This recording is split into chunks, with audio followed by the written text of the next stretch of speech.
Hey everyone, What If Fan here, bringing you another exciting part. What if Transmigrated is Harry Potter?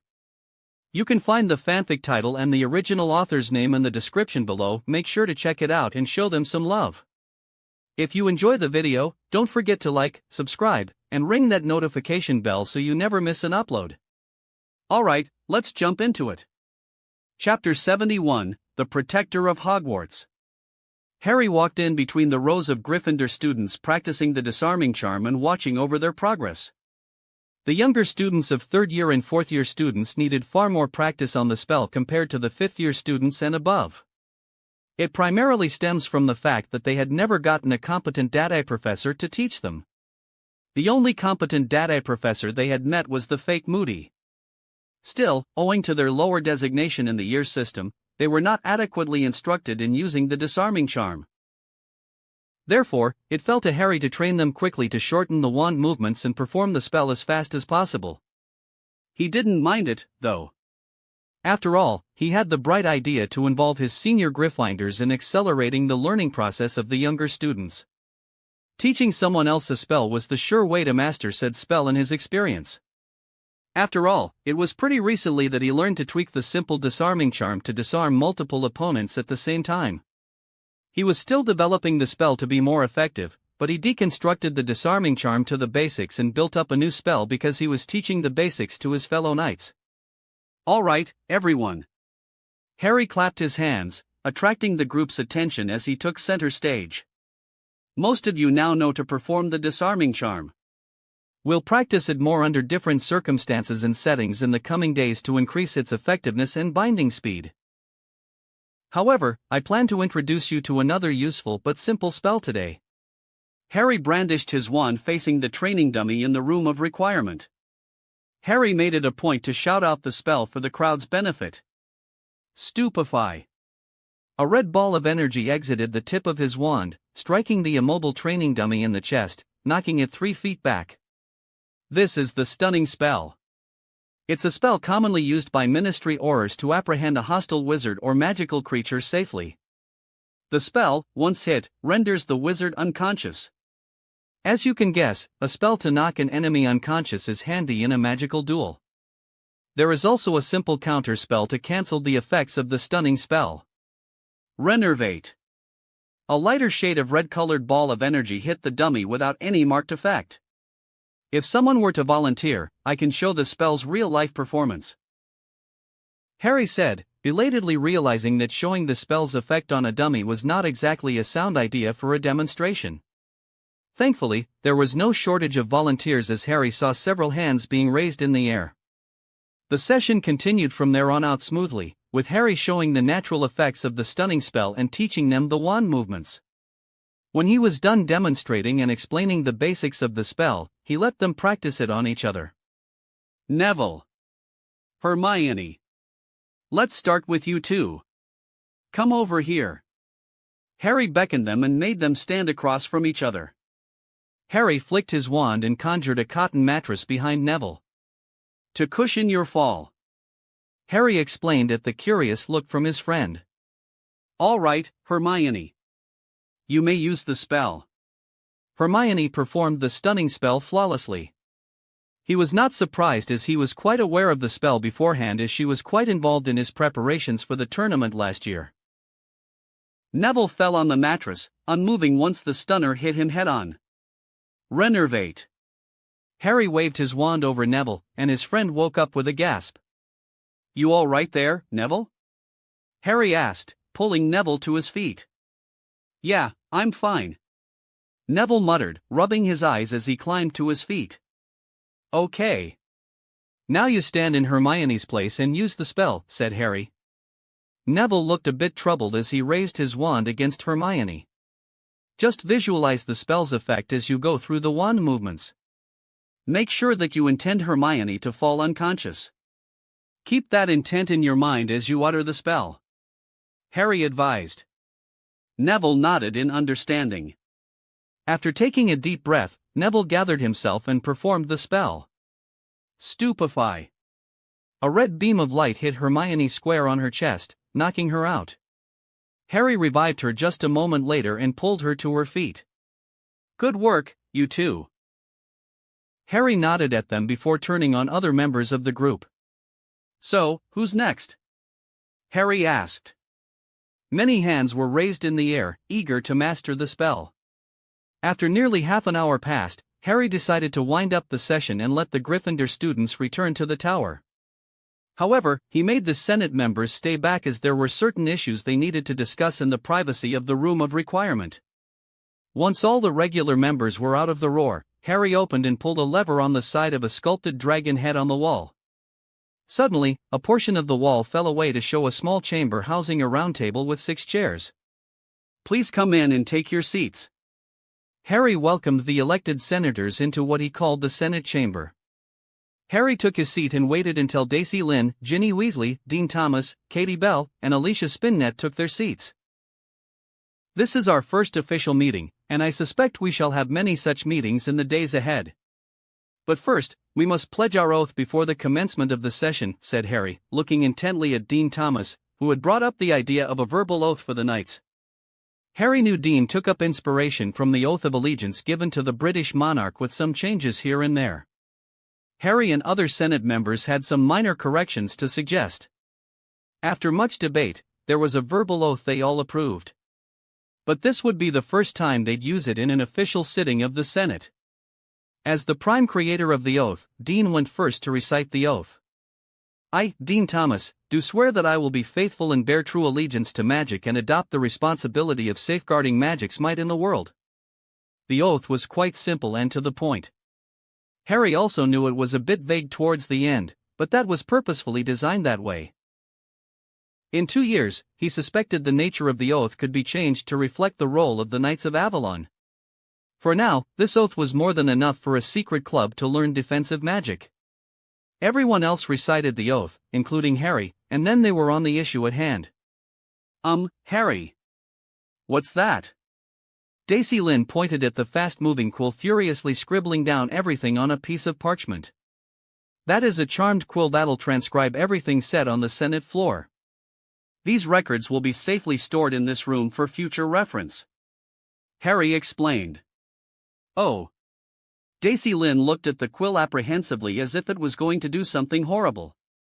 Anyway, I've called you all to inform you about establishing a mass communication method. We won't need it for now, as the Knights only have members from Gryffindor. But before the month is out, we'll slowly induct select students that the Senate approves into the Knights. We'll need a secure communication method with all our members when we do that.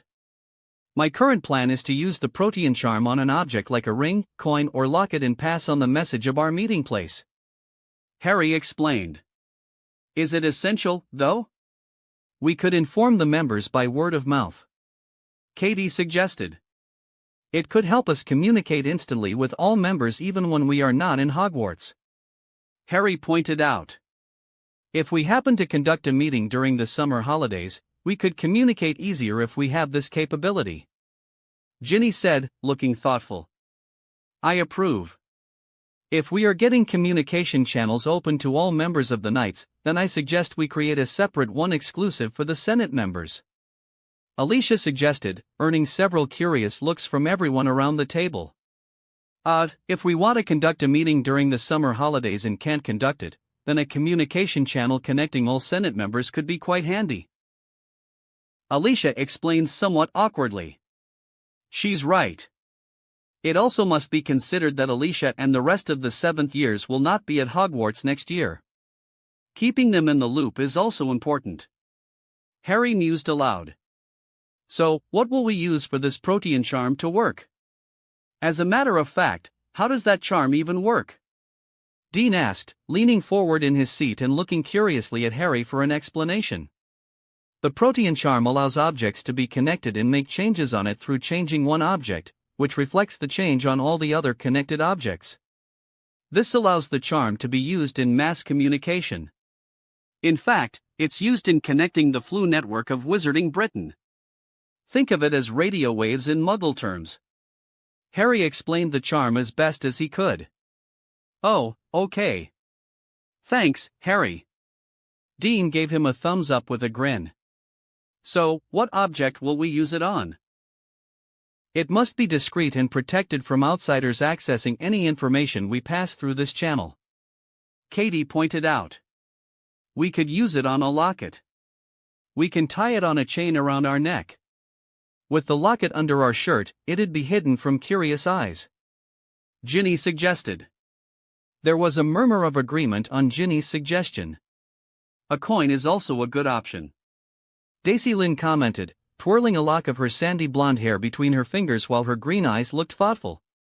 A coin could get easily misplaced. If we keep it out of our usual coin pouch, it'd stand out, and let's not forget that anyone can access the coin if they search our pockets or bags for some reason. As Ginny said, a locket would remain safely hidden underneath our shirts, said Dean. Won't lockets be small for our use?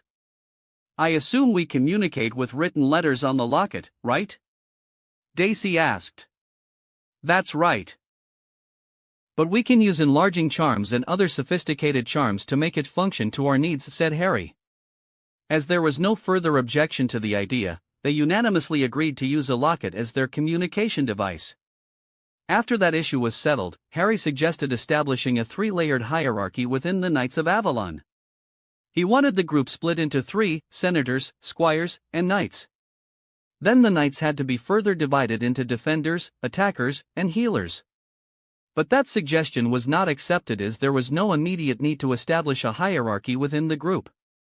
There were also differences in opinion about what constituted earning the designation of a knight, senator, and squire because the designations could overlap. A knight could become the senator in an election, and there was uncertainty in the term of an elected senator in Harry's position. In the end, Harry was about to conclude the meeting so the senators could discuss some of the issues raised with their fellow year mates and formulate a consensus. But just before Harry called off the meeting, Alicia raised a question. Harry, what's our next plan with Umbridge? I don't think she'd ignore what happened on the pitch. You're right, Alicia. Umbridge would not bow down to our show of strength without a fight. I suspect she's trying her best to get us expelled through the Board of Governors. Harry said truthfully. There was a round of gasps and worried looks exchanged between the 5 senators at the prospect of facing expulsion. You don't need to worry. She's going to find that it's quite hard to expel even a single student from the school. Trust me. It's been taken care of. Harry said confidently. What did you do? Katie asked curiously. Harry just smirked and winked at them all. XXXXXXX. Dolores was livid. No, not livid. She was frothing with anger at the Board of Governors. She had gone straight to the board with her grievance, assured that her treatment at the hands of Potter and Potter's public display of dark magic as well as rebellion was grounds for expelling the boy. She had even prepared a long list of Gryffindor students who raised their wands against her to be expelled from the school. She was even quite sure she'd dislodge Dumbledore from the headmaster position when she could connect Potter's rebellion and actions to Dumbledore. After all, the old headmaster was complicit in the crimes of Potter and refused to act. The old man even had the gall to suggest that she bow down to the demands of a delusional teenage boy. Yet, nothing of the sort happened. She had presented her demands and grievances before the board. She had formally appealed to the board to take disciplinary action against Potter and Dumbledore. Instead of acting against those two and the Gryffindor students, the board rejected all her demands and said an emphatic no. She had screamed in rage and threatened them with the might of the ministry, but the board refused to budge. Instead, she was given advice. Advice. She was advised to make amends with Harry Potter. She could still hear the words of one of the governors ringing in her ears. We did not take action when your discretion was brought forth to our attention by Harry Potter. For that reason, the situation has developed to a stage where the entire House of Gryffindor has declared open rebellion against you. You should have treaded carefully when you brazenly walked into the lion's den, Madame Umbridge. Your influence at the ministry shielded you last time from our action, but that doesn't mean the ministry has blanket power or influence over us, madam. Another governor had this to say. There is a storm coming your way, Madame Umbridge. You are playing with forces beyond your reach. Talk to Mr. Potter and resolve the issues speedily. Otherwise, you'll be swept away by the whirlwind that's forming around you. Those cowards were speaking as if they were afraid of Potter. No, it was not just fear. The board must be under Potter's influence somehow, she reasoned as she walked back and forth in her room stewing in anger. But the real blow came when she asked for Lucius Malfoy's help. The man had abruptly cut off the Flu network after warning her not to bother him with issues related to Potter. She could have sworn she heard fear in Lucius's voice.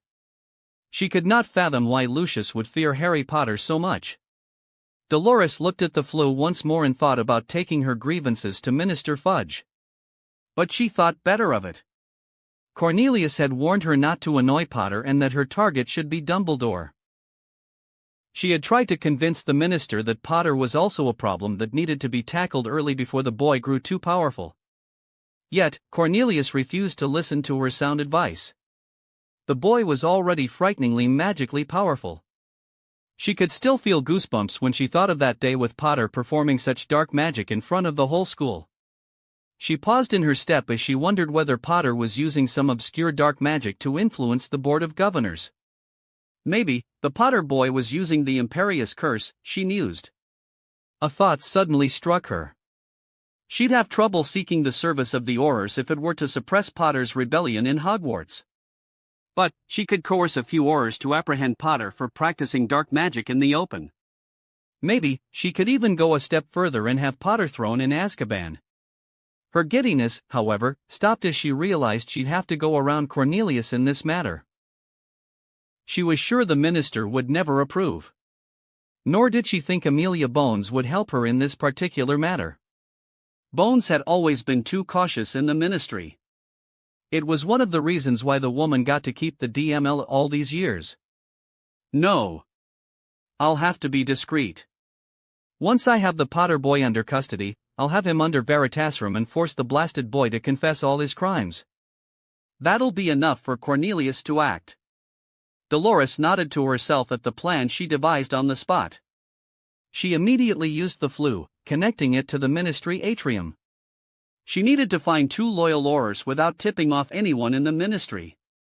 And Dolores knew just the 2 people who'd be perfect for the job. She only needed to find John Dawlish and Robert Emerson. XXXXXXX. Harry was sitting at the Gryffindor table reading the Daily Prophet. There was an article about some more werewolf attacks happening around the countryside. But the attacks did not leave many casualties, mostly because wizards were rotting away at the first chance they got. But the prophet was leaving out what happened to the Muggle victims of the werewolves. He supposed Muggles were not counted as casualties, or maybe the ministry was quietly disposing of some newly created Muggle werewolves before they became a problem. Suppose the latter was the case, kudos to the ministry. From a pragmatic view, it made sense for the ministry to cut down the werewolf population, especially the Muggles who became werewolves. The threat of the statute of secrecy being broken was too high, with Muggle werewolves running around in the Muggle world. The only other solution would be to hold Muggle werewolves imprisoned for life, which was far worse than death, in his opinion. Harry made a mental note to reach out to Rita Skeeter. He did not find any of her articles in the Prophet but hoped the woman didn't get skewered to death by Grindelwald. She had taken quite a sum of galleons from him to buy her way into Nurmengard prison to visit Grindelwald for the ultimate weapon he was preparing for Dumbledore. After that, there was no sign of Skeeter. He was starting to get worried about her. Skeeter was not the only woman going missing. Harry thought, looking at the staff table where Umbridge's seat remained vacant. Even Dumbledore was missing, but that was common throughout this year. Umbridge was not seen in Hogwarts for a few days. Rumor was that she had packed up and left the castle, but he knew she was trying to arm-twist the Board of Governors to act against him. Unfortunately for Umbridge, the board would not be of much use in her fight against him. He had secured that front before he took action against her. The advantage of a corrupt system was that it was corruptible to all influences. All he had to do was find the correct leverage to make the wheels of bureaucracy turn in his favor. In this case, he cut deals with the board members using Sirius and Daphne's father as proxies to secure majority votes in his favor. Then adding in the board's inherent dislike of Umbridge, who was cutting into their sphere of influence, was all he needed to get a majority consensus from the board. I suppose I'll learn how the board meeting went through from Sirius tonight, Harry mused. With a sigh, Harry changed the page of the Prophet when the great hall doors were opened noisily with a bang that reverberated across the hall. Harry leaned away from the table to take a good look at what was going on. To his immense joy, Umbridge stood at the hall entrance with 2 Aurors behind her back. Dolores! What is the meaning of this? McGonagall thundered from the high table. Umbridge turned up her nose and completely ignored McGonagall.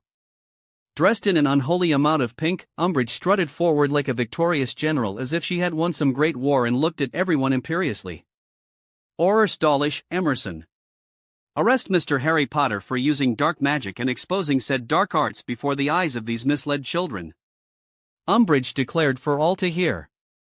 The gasps that rang out through the hall were quite fascinating to hear. Harry fought so hard to keep the grin off his face as this was something that he hoped the unhinged woman would try. He was not sure she'd manage to pull this off, but he had to give her points for sheer foolishness. He could use this most splendidly in the days ahead to tear down the Ministry to its last leg and leave the rest to Voldemort and Dumbledore. And in the chaos that'd follow, it'd be his time to commandeer the sinking ship that was the Ministry of Magic. Harry stood up from his seat, turning many heads in his direction. All of you, stay. Harry whispered to his housemates as he stepped into the gap between Gryffindor and the Hufflepuff table. I find myself curious. It requires a certain type of courage or stupidity, in this case, to bring them into Hogwarts to arrest me, Harry said as he leisurely walked towards Umbridge. Why, Mr. Potter? You never thought I'd bring Aurors to take you into Ministry custody after you attacked me? Umbridge sneered. Yes. I never thought you'd bring so few, Harry said coldly. Harry acted swiftly as he brought up his wand and batted away the 2 stunners that were sent his way. Attack him. Bring Potter down. Umbridge screamed at the top of her lungs. The students on both sides ran for a safe place to hide as spells rained down in the hall. Harry put up a shield using the Protego charm as more curses and hexes rained down on him with impressive speed, as expected of Aurors like Dawlish. One particular spell broke his shield, which made Harry assume his spirit form to evade the spells that followed, as he didn't have much room to dodge. His body dissolved into silver-gray smoke, and he flew into the air zooming around the hall, and he settled away from the house tables. Okay. This is better, Harry shouted, firing off chains of spells that forced both Aurors into defense. He kept a steady barrage of Reducto Stupefy Bombarda combination that forced the 2 Aurors to defend using Transfiguration and Evasion rather than shield spells. While his eyes were on the 2 Aurors, that doesn't mean he was ignorant of Umbridge trying to take a potshot at him from the side. So, he switched straight to elemental spells where his true strength lay. Expugno, Harry said in his mind. A fierce storm was spat out of the tip of his wand that swept his 3 enemies back. Harry used the opening the spell created to quickly disarm Umbridge, followed by trapping her. Ibublio. A yellow jelly bubble enclosed Umbridge, which trapped her on the spot, making her immobile and unable to speak.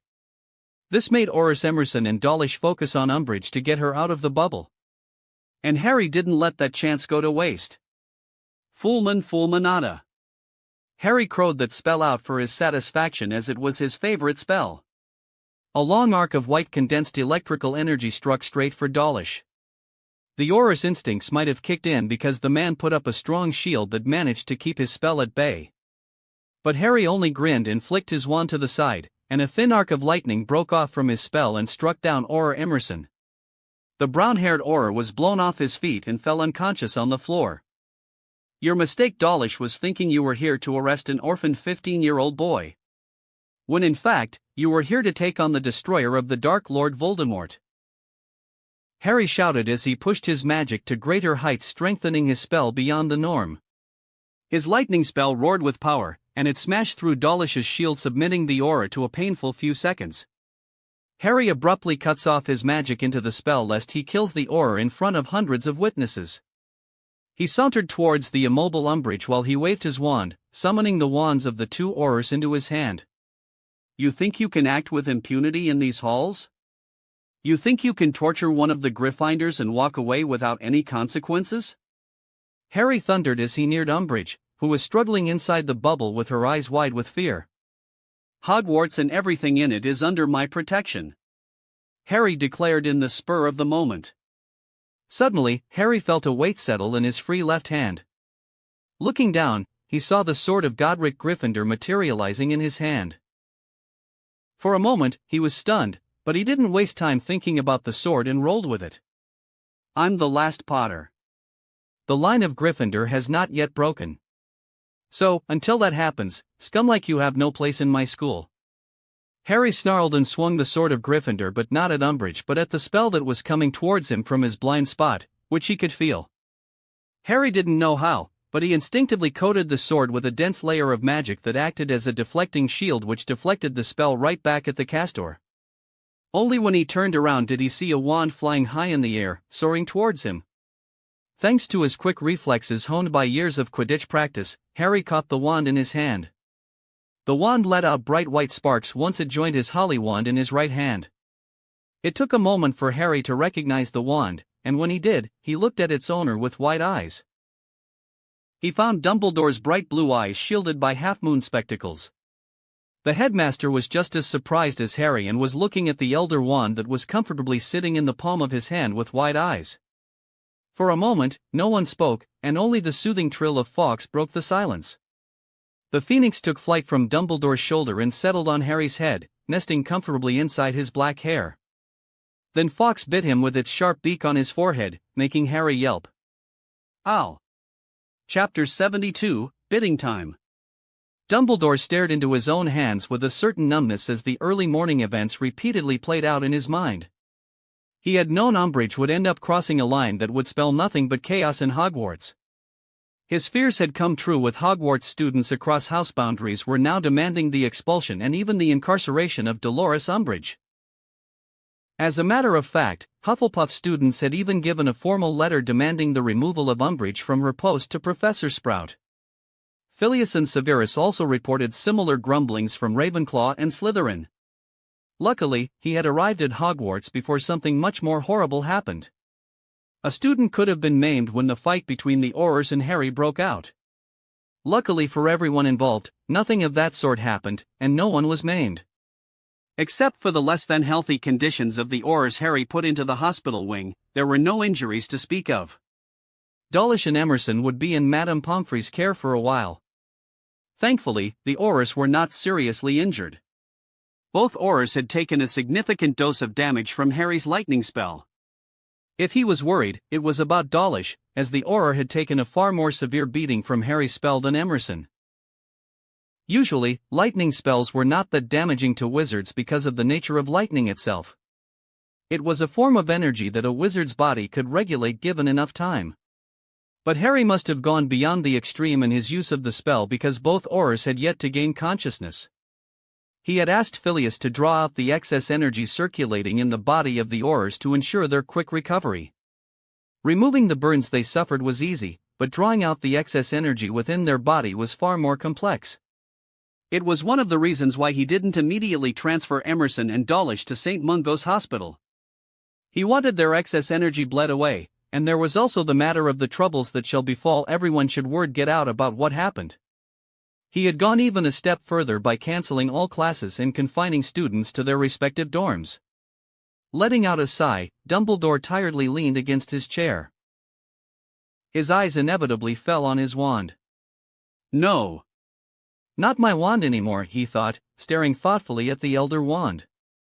Dumbledore couldn't help but think he was misreading the prophecy on some level. His eyes strayed to the sword of Gryffindor as well. Both the sword and the wand were steeped in ancient magic. The wand was imbued with the magic and skill of countless wizards, starting from Antioch Peveril. The sword of Gryffindor, on the other hand, was steeped in the magic of Hogwarts and one of Hogwarts' illustrious founders, Godric Gryffindor, a mage of unparalleled skill, power, and charisma. Could it be the power the Dark Lord knows not was referring to the Elder Wand and the sword of Gryffindor? Dumbledore muttered to himself. Both were ancient magical weapons of mysterious origins unknown to most wizards. The sword was said to be goblin-forged, But wizards had not seen it for thousands of years until Harry pulled it out of the sorting hat. The Elder Wand had disappeared into legend, and very few knew its existence. Both were powerful magical foci capable of fitting the mold of the prophecy, granting an advantage to Harry over Voldemort. He had briefly thought of letting Harry keep the wand but dismissed that idea almost immediately. It was not time, he reasoned. The bloody history of the wand made him afraid to leave it in the hands of Harry. Perhaps I could give it to Harry when he reaches his majority, he thought. Dumbledore shook his head and rubbed the bridge of his nose. The will of magic and prophecies were tricky and quite challenging to discern. But he could not help but think Harry was shaping up to be a phenomenal wizard of unparalleled skill and strength. Perhaps most significant of all was Harry's adamant refusal to bow down in the face of tyranny and political power for justice. There was no doubt Harry's methods of fighting injustice were deplorable, but he could admire the boy's steadfast response rooted in protecting those who can't defend themselves. Harry had shown that sense of concern and morality many times in Hogwarts. But this time, Harry had passed on that sense of moral fiber to his fellow housemates, which was no easy feat for a teenage boy. Truly, Dumbledore was proud as the headmaster of Hogwarts to see such loyalty and conviction among students to stand for one of their own. He was more than aware that Harry was also stepping into a new arena. The sense of right and wrong shifts so quickly in public opinion. Harry, as well as his friends, were so young not to see the pitfalls that were along the way in their pursuit of justice. A sense of right and wrong was a desirable quality in a growing young wizard. Still, the world would not see morality in Harry's movement but rather a rebellion against the established order of things. After all, that was why Umbridge turned against Harry. Dumbledore sat up straight as he felt the wards alert him of guests climbing the stairs to his office. His office doors were pushed open with force, making way for a livid-looking Cornelius Fudge to barge in, accompanied by a number of Aurors and even Amelia Bones. "What is the meaning of this, Dumbledore? Why have you insisted on this meeting?" Fudge growled and huffed as he plopped down on a chair on the other side of the table. "Because your undersecretary thought it wise to bring 2 Aurors into Hogwarts and attempted to arrest Harry Potter, which ended up in a fight in the middle of the Great Hall." "What?" Fudge screamed, staring at Dumbledore with his eyes bulging. "I warned you, Cornelius. Madame Umbridge and her ways will not be welcome in Hogwarts. Yet you did not listen." Dumbledore said slowly so that the minister could come to terms with the situation before he divulged more details. "Wah! But she promised me. She gave me her word that she'd never again harm the children." Fudge spluttered, shock written all over his face. "More than anyone, you should know the worth of a politician's word, Cornelius," Dumbledore said, looking at the flushed face of the minister, who refused to meet his eyes. "What happened to Mr. Potter? Is he all right?" Amelia Bones asked, a visible frown on her face. "Harry is quite fine. Your Aurors, on the other hand." Dumbledore trailed off, looking pointedly at the brown eyes of Amelia Bones. It saddened him to see someone like Amelia Bones not show an ounce of emotion as she maintained her iron grip on her composure. The woman had entrenched herself in the cesspool of corruption within the ministry after he denied her the opportunity to go after the Death Eaters after the fall of Voldemort. Madame Bones wanted the former Death Eaters hunted down and killed off. She wanted their families torn asunder and their wealth seized. He knew why she wanted to do all those things.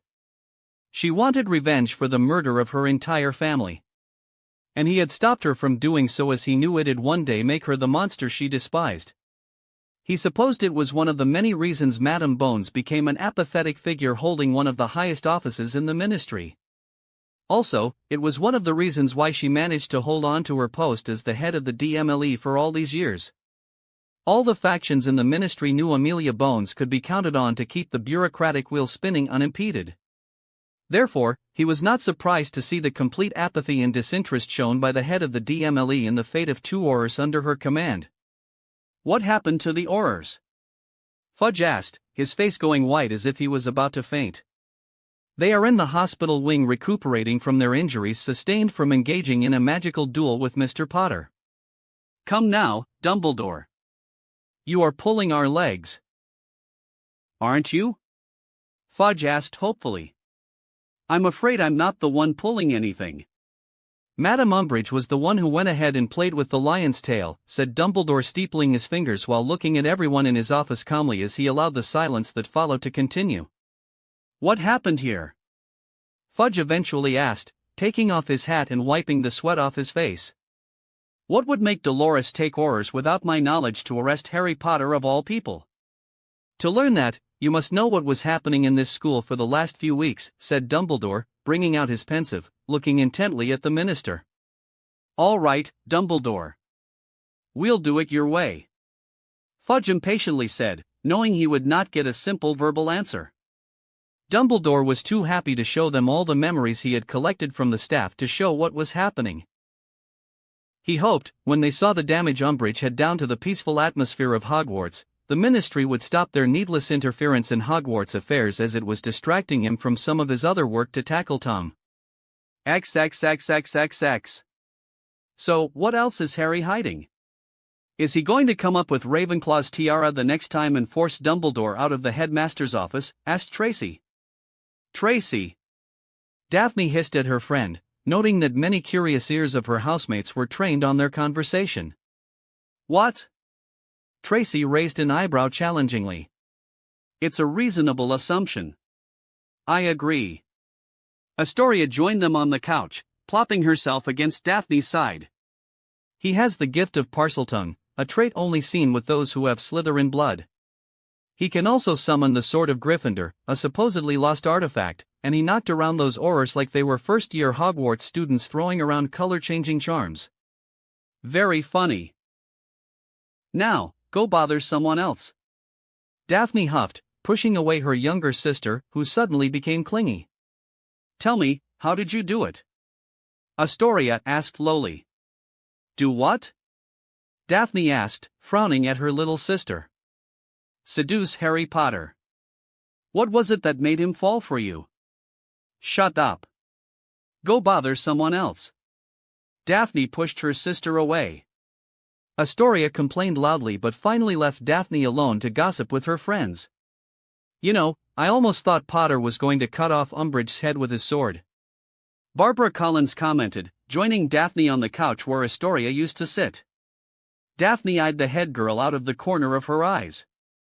He is not an idiot to do something like that. Tell me, has he said anything about his plans going forward? Asked Barbara. Daphne eyed the raven-haired girl curiously. Why are you interested in what Harry might or might not do? She asked, her eyes not straying from the pitch-black eyes of the older Slytherin girl. Because Potter is not the only one interested in seeing Umbridge kicked off the school. That woman's presence brings greater scrutiny to the school, which might affect our activities.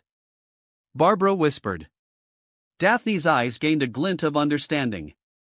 She had forgotten about Barbara's interest in Harry because of his gift of Parseltongue and his ability to pull old magic in more significant quantities for the ritual of Red Dawn. Has Professor Babbling said anything about conducting the ritual this year? Daphne whispered back, her eyes straying to some of her housemates, keeping an eye on their conversation. She wasn't till now because of Umbridge.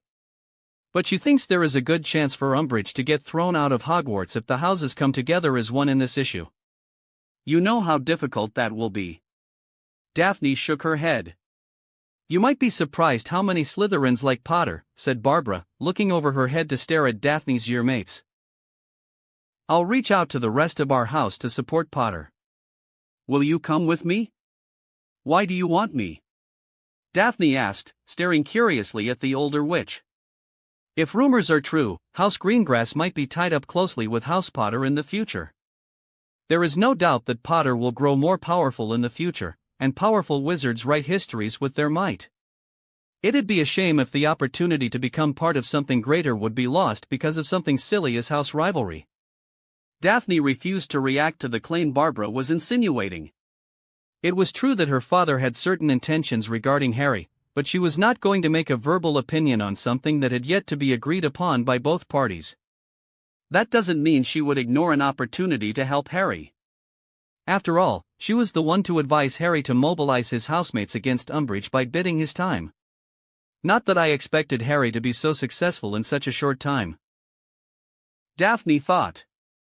The more she thought about it, the more she was sure of herself to lend support to Harry. She had never openly taken a stand on anything related to Harry in her house, even when Harry had threatened everyone to stay out of her way last year. She supposed this would be the chance to clear that debt. All right, Barbara. Let's do this. XXXXXX. Dolores. Dolores. Open your eyes, Dolores. She heard her name being called by a familiar voice. Is that Cornelius? Dolores wondered. Her name was called again and again. Eventually, she managed to conjure up enough concentration to follow the voice and slowly open her eyes.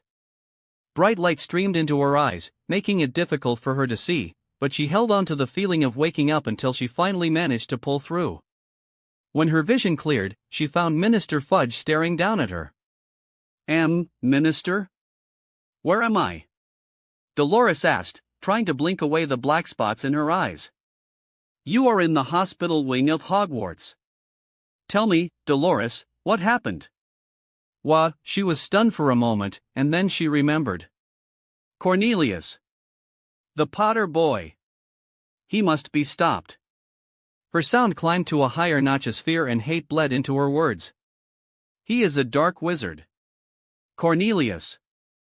Potter is starting a rebellion against the ministry, and Potter attacked me because I found what he was doing and tried to put a stop to it. You have to arrest Potter and his fellow rebels, Minister. I see. Minister Fudge said lowly. Why didn't you inform me of any of this? Why did you ban the Gryffindor Quidditch team? Why did you take Dawlish and Emerson without informing me or Amelia? It doesn't matter, Cornelius. I've caught Potter in the act. You now have proof that Potter is practicing dark magic. You must expel and sentence him to Azkaban for a few years. Dolores shouted, kicking up her arms and legs in a violent fashion. I see. Calm down, Dolores. You take your rest now. Leave everything to me. On that assurance, she calmed down. She even accepted the potion Madame Pomfrey poured down her throat. Once again, she saw black spots clouding her vision. She had no choice but to succumb to the lull of sleep, dissolving herself into nothingness. XXXXXXX. What do we do, Amelia? The ministry cannot be embroiled in another scandal. Fudge murmured in frustration as he walked the length of a classroom back and forth, twisting and turning his bowl hat in his hand. It was by the skin of my teeth that I managed to force the Board of Governors and the vultures in the ministry not to pounce on Dolores when she tortured that poor boy. I warned you, Madame Umbridge, would only make matters worse. She's a vindictive person and therefore not flexible when it comes to handling children. Amelia said neutrally. Yes, you did, Amelia. I should have listened to you then. But I made her swear to me to focus on Dumbledore instead of going after Hogwarts students. Fudge growled and stomped his foot. She promised nothing of that sort would come from her side again. Instead of focusing on Dumbledore, she jumped right back into antagonizing Potter. And then she has the audacity to put all the blame on Potter. She lied straight to my face even after everything she did. Amelia barely restrained herself from rolling her eyes at Fudge's huffing and puffing. She had the Minister of Magic, fussing over what was to happen, fearing one teenage boy. She could not help but enjoy watching the ministry and its bureaucratic will bowing down like a puppy before Potter. In all these years in her capacity as the head of the DMLE, she had only seen the likes of Lucius Malfoy and his band of sycophants getting away with subverting the law that was supposed to deliver restitution and justice to the victims of the war. So, it was quite refreshing to see that same law get subverted by a teenager in pursuit of justice for an aggrieved housemate. It was a nice sentiment. But such sentiments could not be allowed to take root. Amelia thought. There was a plan afoot, and she had a duty to see the plan through to the end. Cornelius, you have withstood greater odds and accusations in your long tenure as minister. If you submit wholeheartedly here, you'll signal to all your enemies that you are weak. What you need, Cornelius, is time. Time. Yes, I need time, and these problems will go away. Fudge muttered anxiously. You know how to delay any significant action against Dolores until you gain something to oust Dumbledore from his post. Declare a detailed investigation to satisfy the children and the Hogwarts staff. We'll ensure a long and thorough investigation that'll take enough time to investigate every facet of Madame Umbridge's actions in Hogwarts. But that won't be enough, Amelia. Several students from all 4 houses have given written requests to have Dolores removed from Hogwarts. We can remove all powers from Madame Umbridge's post. After all, she doesn't need much power to keep watch over Dumbledore's actions. Amelia suggested. She could see a glint of understanding in the minister's eyes as the man caught on to what she suggested. Of course. Thank you, Amelia. Amelia could only grin internally as she later watched Fudge jump through hoops to appease every stakeholder in the final settlement between the Ministry and the Board of Governors, Hogwarts staff, and Hogwarts students. She enjoyed watching the man bow, scrape, and lick the feet of everyone to buy time at the expense of promising some punitive action against Umbridge. All the while, her eyes focused on the burning fire she could see in Potter's green eyes. I've seen far greater fire than yours, boy. You hold no candle to that fire. At least, not yet, she thought, eyeing the son of her old acquaintance, Lily Potter. Chapter 73, The Last Enemy. Attempted break-in at the Department of Ministries. Sources claim the intruder was caught red-handed. Harry read the main headlines of the Prophet, which jolted his memory a little bit. There was some incident involving a ministry employee trying to gain access to the prophecy. If his memory was correct, Lucius Malfoy had the man under the Imperious Curse take the prophecy from the Department of Mysteries. He didn't remember the full name but was sure the wizard's name was Bode. He also recalled that this Bode fellow was assassinated using a pot plant which was Devil's Snare. Maybe the guy was an employee of the Department of Mysteries. Harry mused. If Voldemort was now going after the prophecy proactively, the man was nearly ready to break out his loyal Death Eaters from Azkaban. For a moment, Harry entertained the idea of going after Azkaban inmates, but he discarded it almost immediately. Even if he wanted to take out Voldemort's most loyal Death Eaters, he was not strong enough to breach the protections of Azkaban. There were thousands of Dementors standing guard over the wizarding prison, not to mention there were Aurors stationed on the island. Even if he could overcome the Dementors with the Patronus charm, the Aurors would prove to be a costly hurdle to overcome. Harry searched the Prophet for the intruder's identity, but the name was not mentioned anywhere. He gathered that the Ministry was covering it up either by the insistence of Fudge or the insistence of the Department of Mysteries. He assumed the Dom didn't want the public to know one of their own got cursed for stealing something from them in the heart of the Ministry. With all that was happening in the Ministry, he gathered they'd be looking to suppress all juicy stories to the best of their ability. Even the story of Umbridge got some coverage from the Prophet despite the best efforts of the Ministry. The lack of Malfoy's boots pressing down on the Prophet kept the daily paper free to take a more unbiased reporting style. That said, Harry was aware Damian Greengrass was now in possession of the majority-controlling shares of the Daily Prophet. Daphne's father had written to him after the events leading to the deal between the Ministry, the Board of Governors and the students. It was mutually agreed between them to let the Ministry off the hook so that further down the line, they could bury the current Ministry in graft charges in criminal behavior of high-level employees of the Ministry. Harry was not included in the whole plan cooked up by his grandmother, but he was let in on the fact that the Flammels were intent on overhauling the current Wizengamot and the British Ministry of Magic. He was not particularly against that idea, as he was in favor of dismantling the entire Ministry. There was too much entrenched incompetence, institutionalized nepotism, and racial bias in the Ministry. That doesn't mean he was an unthinking liberal-minded person. He was more than aware that bringing down an age-old institution like the Wizengamot had its own adverse effects. He believed it was a Type A and Type B error problem.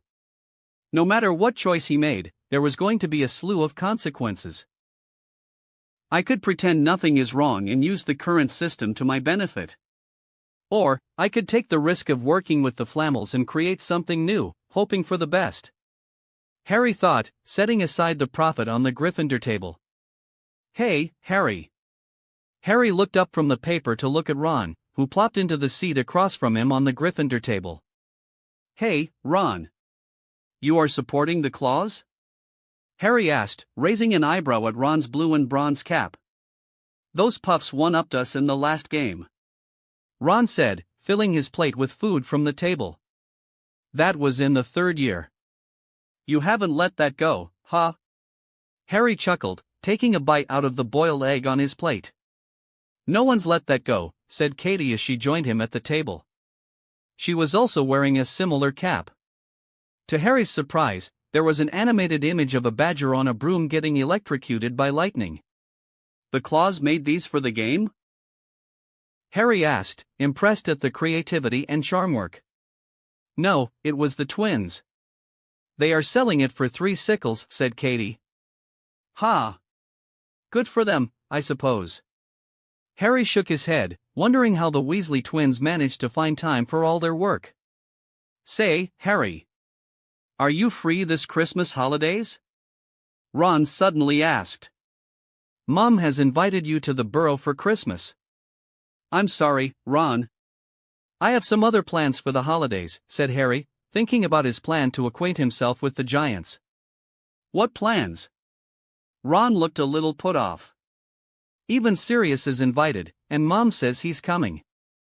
Harry cursed himself for not letting Sirius into his plans. Then again, he was sure Sirius would oppose his adventure into the mountains to clean out some tribes of giants. I forgot to tell Sirius. I was invited to spend the solstice with Daphne's family, and I agreed. Sorry, Ron. Harry smiled apologetically at Ron. So what? Ron looked lost. Seriously? You haven't heard of the winter solstice? Katie asked, rolling her eyes and muttering about dumb boys. It's just another name for Christmas, Ron. But more accurate in meaning. Harry explained, but he only managed to confuse the younger Weasley more. In the end, he had to explain exactly what Christmas meant for the Muggles and what winter solstice meant for wizards. So, you are saying Christmas is the celebration of the birth of some fellow named Jesus? Jesus Christ. Harry corrected. Right. And they celebrate this fellow's birthday in winter even though he is supposed to be born in spring. Ron looked confused. Yes. Harry didn't explain further as he doubted Ron would understand a word of his explanation, and he didn't really have the patience to involve all the details that led to Christmas. Wicked. Who was this guy? Was he some king? Ron asked, with a mouthful of eggs. I suppose you could say he was a king of sorts. But mainly people worship him because he was a good guy, said Harry, keeping the details to a bare minimum, not wanting a discussion on religion right in the middle of the Great Hall. A good guy? What do you? Ron, he was a Merlin-like figure for the Muggles, said Harry. Oh. Okay, that makes sense, I suppose.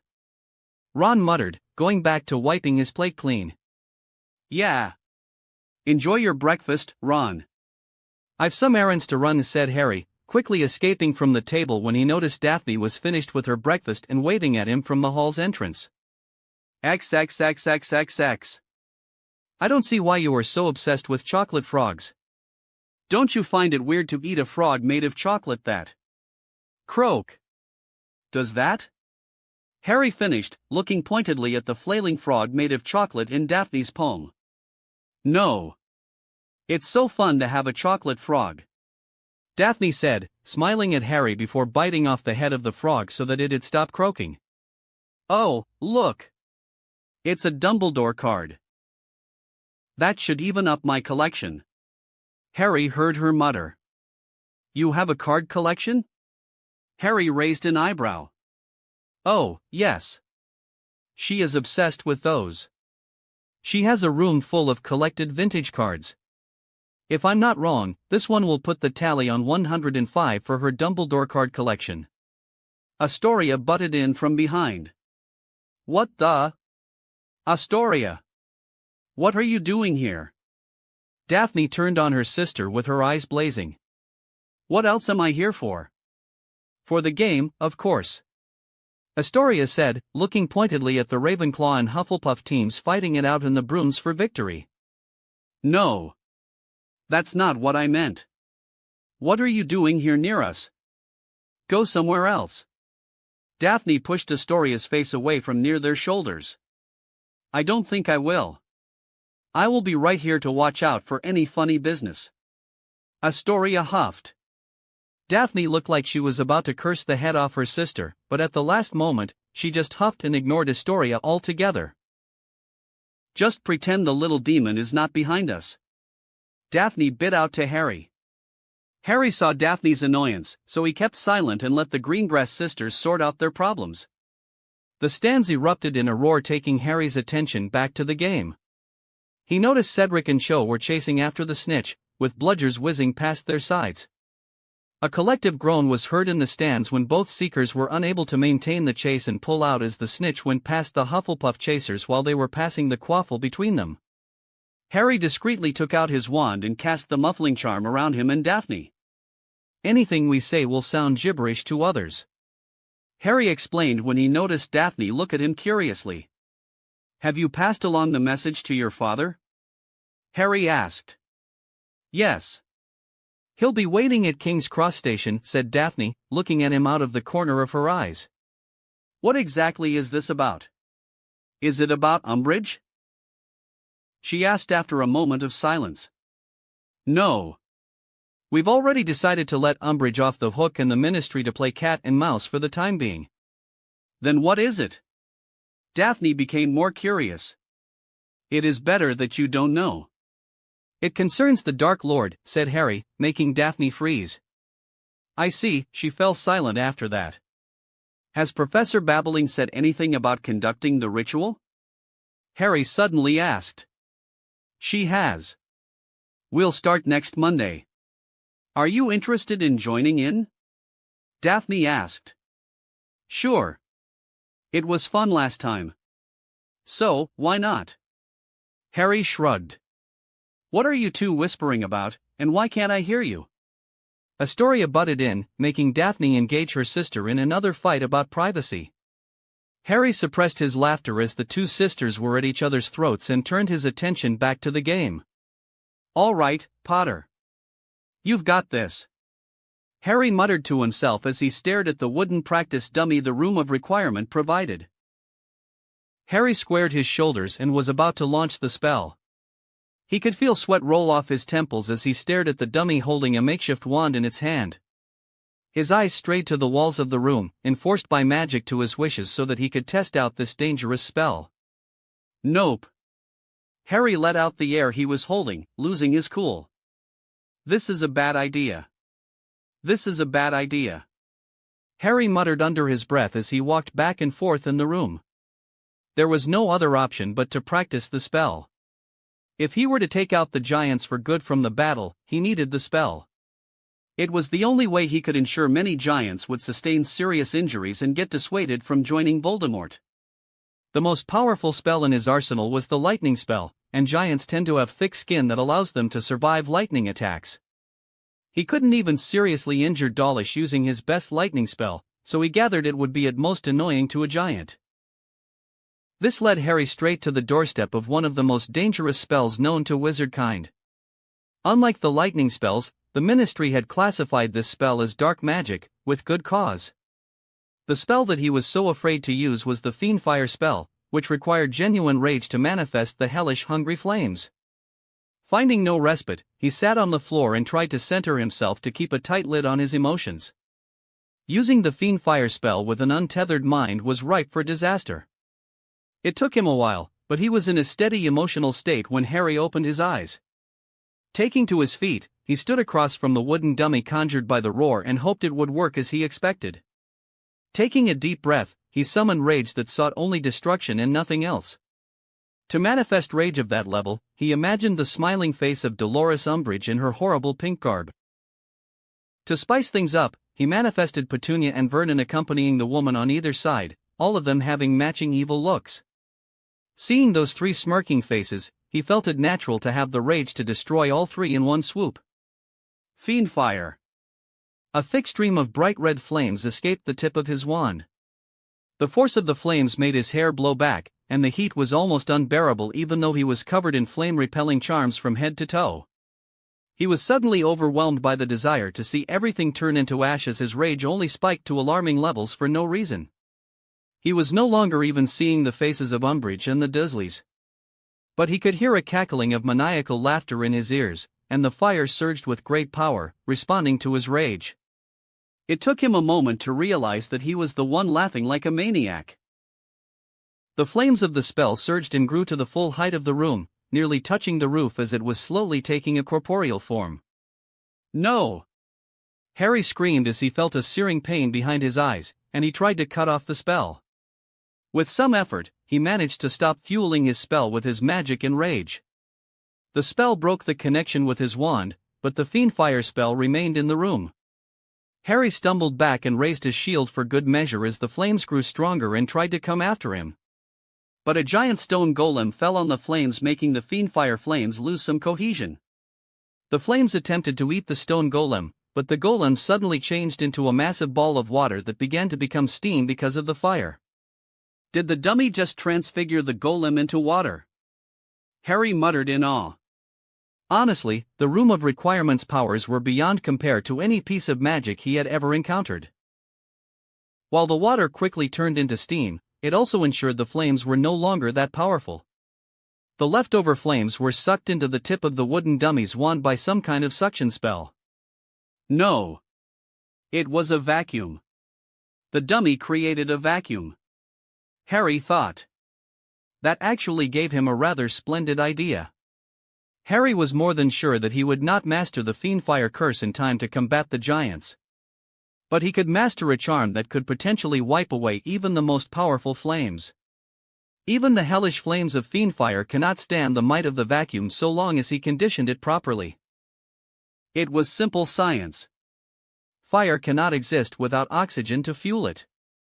So, in the absence of oxygen, the fire cannot become visible, and if the vacuum he hoped to create was absent of heat and any type of fuel, then fire should cease to exist. So I need a spell that can create a space of vacuum pressure with nothing in it to sustain the heat of the Fiendfire spell. Or, I could look for a spell to create a tear in space and seal away the flames in a pocket space. Harry thought, sitting in a room full of steam. I can do that. I can definitely do that. Harry muttered, climbing to his feet, intent on changing the room back to library mode as he had some research to do. The days leading up to the Christmas holidays were rather tense in Hogwarts. The staff always walked around eggshells with the students. In fact, there were far fewer detentions or points taken by the teaching faculty of Hogwarts. Even grumpy old Snape was relatively silent in his lessons without his usual quirks, according to junior and senior fellow Gryffindors. The popular theory was that no one wanted to reignite the revolutionary spirit in the Hogwarts students. The most affected party in this affair was Umbridge, who now walked the hallways of Hogwarts like a wet cat that somehow winded up in Hogwarts because of a stray storm. The pink-clad woman was stripped of her titles and even the basic powers afforded to her as a professor. All her decrees were thrown out of the window, and her incessant interference in Hogwarts was at an end. Umbridge did not even utter a single word in class. She just wrote the chapter number of her dumb book on the board and sat in a corner with a moody look. While the downfall of Umbridge was great, the Knights of Avalon only became more relevant in the following days. The lack of proper data classes remained a serious issue, and Harry took advantage of it. The Knights took up the issue of proper classes for data, and Harry had his hands full with training Gryffindors to defend themselves and organizing study classes to cover the theory. While Umbridge continued to prove to be a hindrance to Hogwarts students in gaining a proper defensive magic education, she was no longer a problem for other activities in the school. Quidditch was back on track with the ban on the Gryffindor team being lifted. It was followed by the restoration of all clubs in Hogwarts, including the football games during the evenings, which Umbridge had banned. With Umbridge unable to exert tyrannical power, conducting the ritual of Red Dawn went smoothly. Unlike last year, the ritual had to be undertaken before the Yule holidays because of the change in the alignment of the planets with the sun as the reference point. Just like last year, he used the Parseltongue for the ritual to everyone's approval. However, this year, they had far fewer members as the 7th-year students from Ravenclaw and Slytherin participants of the last Yule had passed out of Hogwarts. The ritual not only helped make him feel powerful but also helped keep his magic cleansed of the dark taint that stuck to him from training with the Fiendfire curse. There was an advantage to training constantly with the Fiendfire curse. It allowed him some ease to use other dark spells, like the organ liquefying curse, without much hindrance. Therefore, when the time came for the Yule holidays, Harry was pumped up and ready to deal another blow to Voldemort's war preparations. He just wished he could keep hold of the Elder Wand, but he had to give that up lest he attracted undue attention from Dumbledore. It was not as if he could make up a justifiable reason for him to keep the Death Stick in his possession. Still, the Elder Wand would have been a useful tool for performing powerful magic like Fiendfire. Harry thought. There was no point in thinking about what could have been when the Elder Wand now recognized him as its master. The implications of that position were quite clear for Harry. Should a magical fight break out between him and Dumbledore, Harry knew he'd have a slight advantage as the Elder Wand's allegiance would not favor Dumbledore.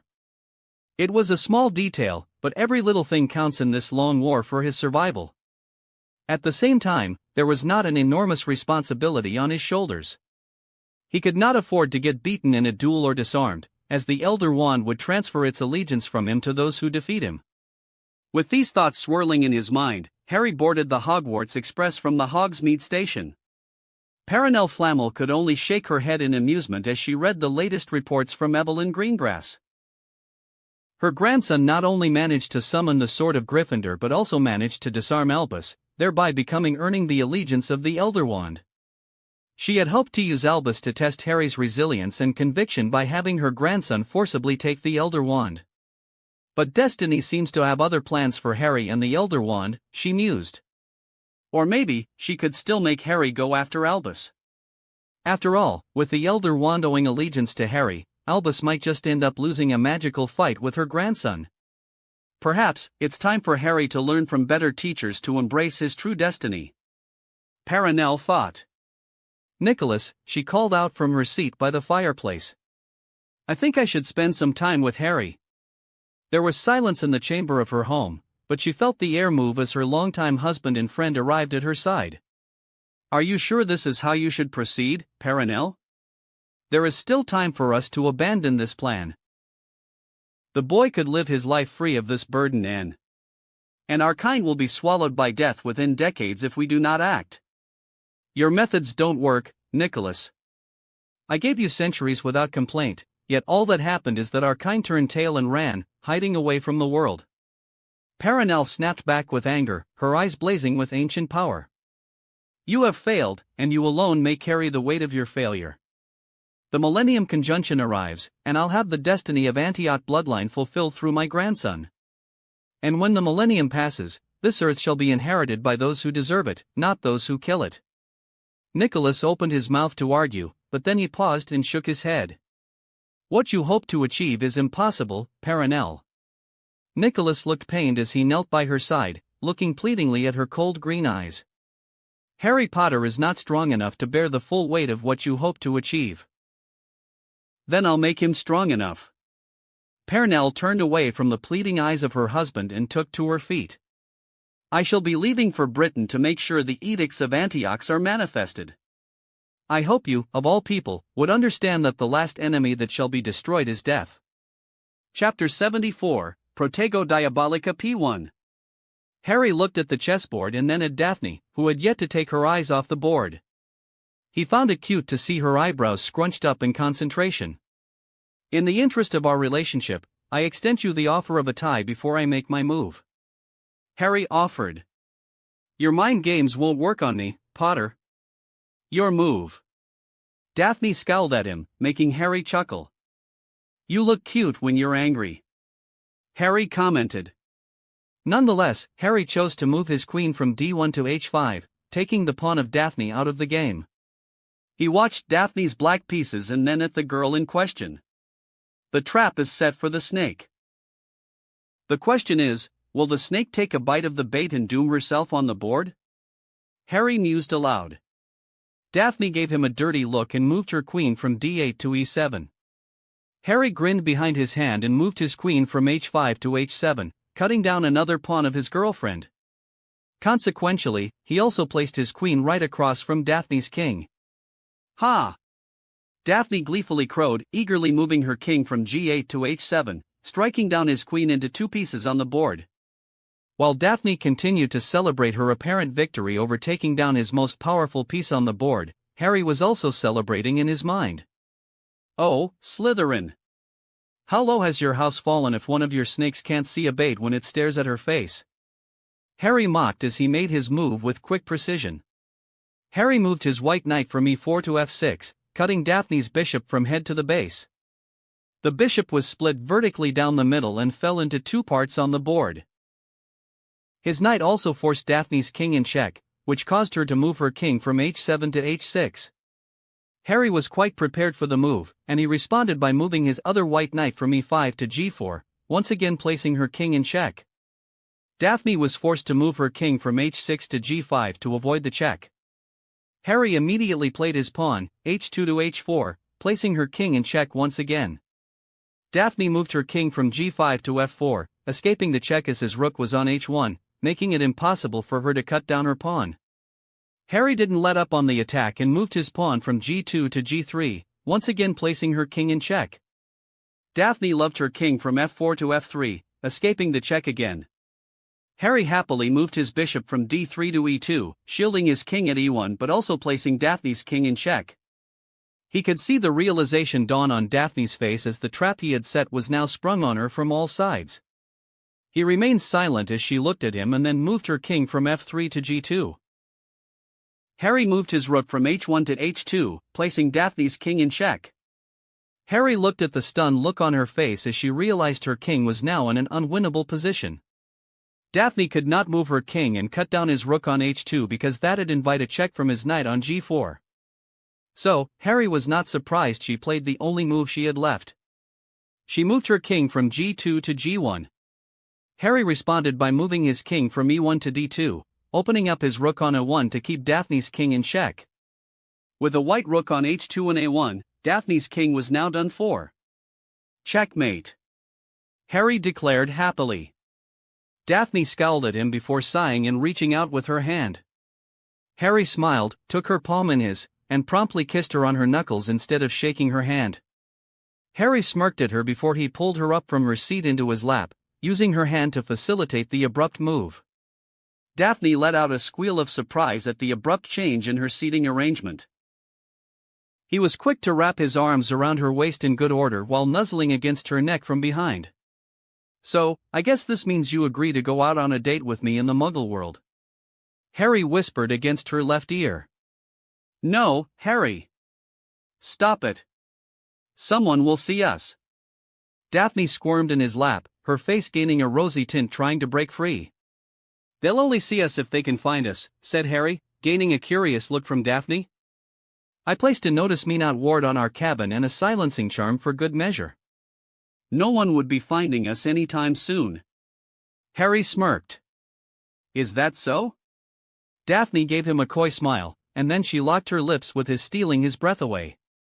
Not a lemon but a lime scene asterisk. The glass window of their cabin began to get struck by droplets of water noisily attracting their attention. A rain? It looks like I'll have to keep you warm, Daphs. Harry smirked, pressing a trail of kisses down her neck, sliding her black robes down her shoulders. Oh, Harry! Daphne moaned as he kissed her all the way down to the neckline of the sweater she was wearing beneath her robes. Daphne kicked off her shoes and then threw away the woolen gloves on her hands. She was quick to slide her hands into Harry's hair, threading through the locks of black hair as Harry rained down kisses on her body. Her eyes widened when Harry suddenly picked her up with his hands holding her posterior. She was unceremoniously slammed against the cool surface of the glass window of their cabin, and she was forced to wrap her legs around Harry's waist and lock them behind him. She didn't get to say anything as Harry smashed his lips against hers, drowning out her concerns. She didn't know how long they stayed that way because her lungs were hungry for air when they eventually pulled apart. She was breathless, but her hunger was not just for air, as she wanted more from her boyfriend. Suddenly, she felt one of Harry's hands take hold of her sweater near her left shoulder and drag it down the side. Daphne closed her eyes as a pair of warm lips pressed against her skin near her collarbone and slowly dragged downwards, leaving a trail of warmth. She had to hold on to Harry's body as he took hold of the right sleeve of her sweater and dragged it down her shoulder as well. Pretty soon, her sweater was dragged down her shoulders all the way down her breasts. Daphne pushed herself off the glass window and straddled Harry when they fell on the seat. She made quick work of his sweater and threw it aside before her hands when exploring his finely shaped muscles. "Hey, not fair," Harry protested, tugging at her sweater, making sure to convey what he wanted from her. "Why should boys have all the fun?" Daphne asked, smirking at him before forcing his hands above his head and leaving a trail of kisses all over his body. They cuddled and kissed and spent the rest of the train ride enjoying the warmth of each other's bodies in the cabin while the Hogwarts Express blazed through the tracks at high speeds despite the rain. Lime scene ends *. When the train finally came to a halt at King's Cross, Harry and Daphne made themselves presentable and exited the train compartment with their trunks in hand. They exchanged a playful look before they searched for their families. "Look! I can see my father," Daphne said, pointing further west from their position. "Don't forget about our date. I'll be picking you up on Sunday," Harry whispered as they made their way towards Daphne's father. "All right. Now, behave, you rogue," Daphne muttered, jabbing his side with her elbow when he sneakily squeezed her waist. "Daphne." Damian Greengrass hugged his daughter before turning to Harry to shake his hand. "You need to come with me, Harry. You and I have some matters to discuss," said Damian, with seriousness in his gray eyes. Harry looked at Daphne's father with a raised eyebrow. "You mean, right now?" Harry asked curiously. "I'm afraid so, yes." Damian nodded. "Father. What's this about?" Daphne asked, frowning at her father. "That's not your concern, daughter," Damian said curtly to his daughter before turning to Harry. "Harry, you wanted to talk about something important, right? I also have something important to share with you, and it'd be better said in the privacy of my home. Please convince Sirius. We'll be waiting here for you." The seriousness Harry saw in Damian Greengrass' eyes made him realize something strange was afoot. "Excuse me for a moment," Harry told them before going about on the platform, looking for Sirius. Harry wandered around the crowded platform for a while before he found his godfather in the company of the Weasleys. To his surprise, there was Mad-Eye Moody and Tonks by Sirius' side. "Dumbledore, you crafty old coot," Harry thought, realizing Moody and Tonks were on order business, which meant they were here to keep an eye on him. He could not tolerate Dumbledore's stooges and spies anywhere near his vicinity. He had made that pretty clear to Sirius, which was one reason why Sirius refused to join the whole order business or even allow the order to function out of Grimmauld Place. "Hey, Sirius." Harry waved at his godfather, pushing his trolley along towards the group. "Harry! You look like a proper evil genius rebel leader. I think your father will be quite proud of all the ruckus you caused in Hogwarts," claimed Sirius, hugging him straight away. "Well, I'm just happy to keep the marauder's spirit going in Hogwarts. Besides, the Toad Woman deserved it. Nobody messes with we lions and gets away with it." Harry smirked. "Toad Woman." Tonks snorted, grinning from ear to ear. "Are there more of that size in the Ministry?" asked Fred, butting in with a faux excited voice. "If there are, just have them sent to Hogwarts," said George, standing by his twin's side with a playful gleam in his eyes. "We'll make them into broken little things and send them back in a matchbox," they finished in unison. "Stop it, you two. You'll not do anything of the sort. If I hear you two caused any sort of problems in the school again." Molly Weasley growled, letting the threat hang while smacking the twins behind their heads. "Mom," the twins whined.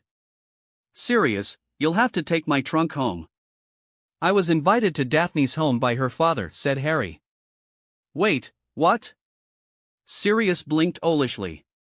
"We need to talk about certain matters," Harry said, looking at the people listening in on their conversation.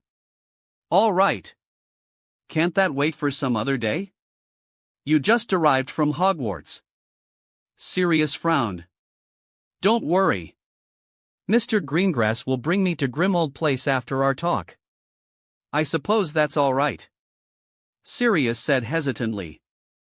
"Now, wait just a minute, laddie. You can't go with Greengrass willy-nilly. Moody barged in, his giant eyeball spinning erratically. I can't? Harry glared at the former Auror. There seems to be some misconception here. No one decides what I can or can't do, especially you, a stranger. This is not the time or place to argue it out, Potter. I'm here on orders of Dumbledore. Moody growled. Then too bad for you, because I don't give a rat's ass about what Dumbledore thinks. Harry hissed, taking a step closer to the retired Auror so that he was staring straight into the man's eyes. Do not ever presume to tell me what I can or can't do again. Pass that along to Dumbledore as well. I'll live my life the way I like it, not by the dictates of the headmaster of Hogwarts. Are you mad, Potter? We are at war with the bloody Dark Lord. Moody hissed. No. I'm at war with Voldemort. You all are mere spectators, including your precious Dumbledore, who had refused to act and sat on his ass all these years doing nothing while murderers and terrorists roamed free. So do what you've always done and do nothing while I fight and finish the war that you useless fossils could never fight or win. Harry snapped back and abruptly turned on his heels, walking away from the group. Moody, no. Let Harry go. He knows what he's doing. Harry could hear Sirius say. I'll be back in a jiffy, Sirius. Harry waved at his godfather before disappearing into the crowd. Harry managed to traverse the crowded platform once more and found Damian Greengrass and Daphne, who were now joined by Astoria. Let's go then, said Harry. Damian nodded and reached out with his hand. When Harry took the man's hand, he felt the telltale sign of apparition. He felt like he was being squeezed through a narrow tube, and the floor disappeared beneath his feet as time and space bent before magic for the fast-paced teleportation. Harry nursed a warm tea in his hand as he sat together with Daphne at the breakfast table. Sitting across from them on the table was Daphne's sister Astoria, who was suspiciously eyeing them. Where were you on the train, Daphne? Astoria asked. I was in a cabin. Daphne answered in a clipped tone. Where? You were not with Tracy. I checked. Astoria eyed her older sister suspiciously. I was with other friends. Daphne said, scowling at her sister. What other friends? Just eat your breakfast, sister. Daphne bit out, glaring at Astoria. Harry. Evelyn Greengrass called from the stairs. Damian is ready for you.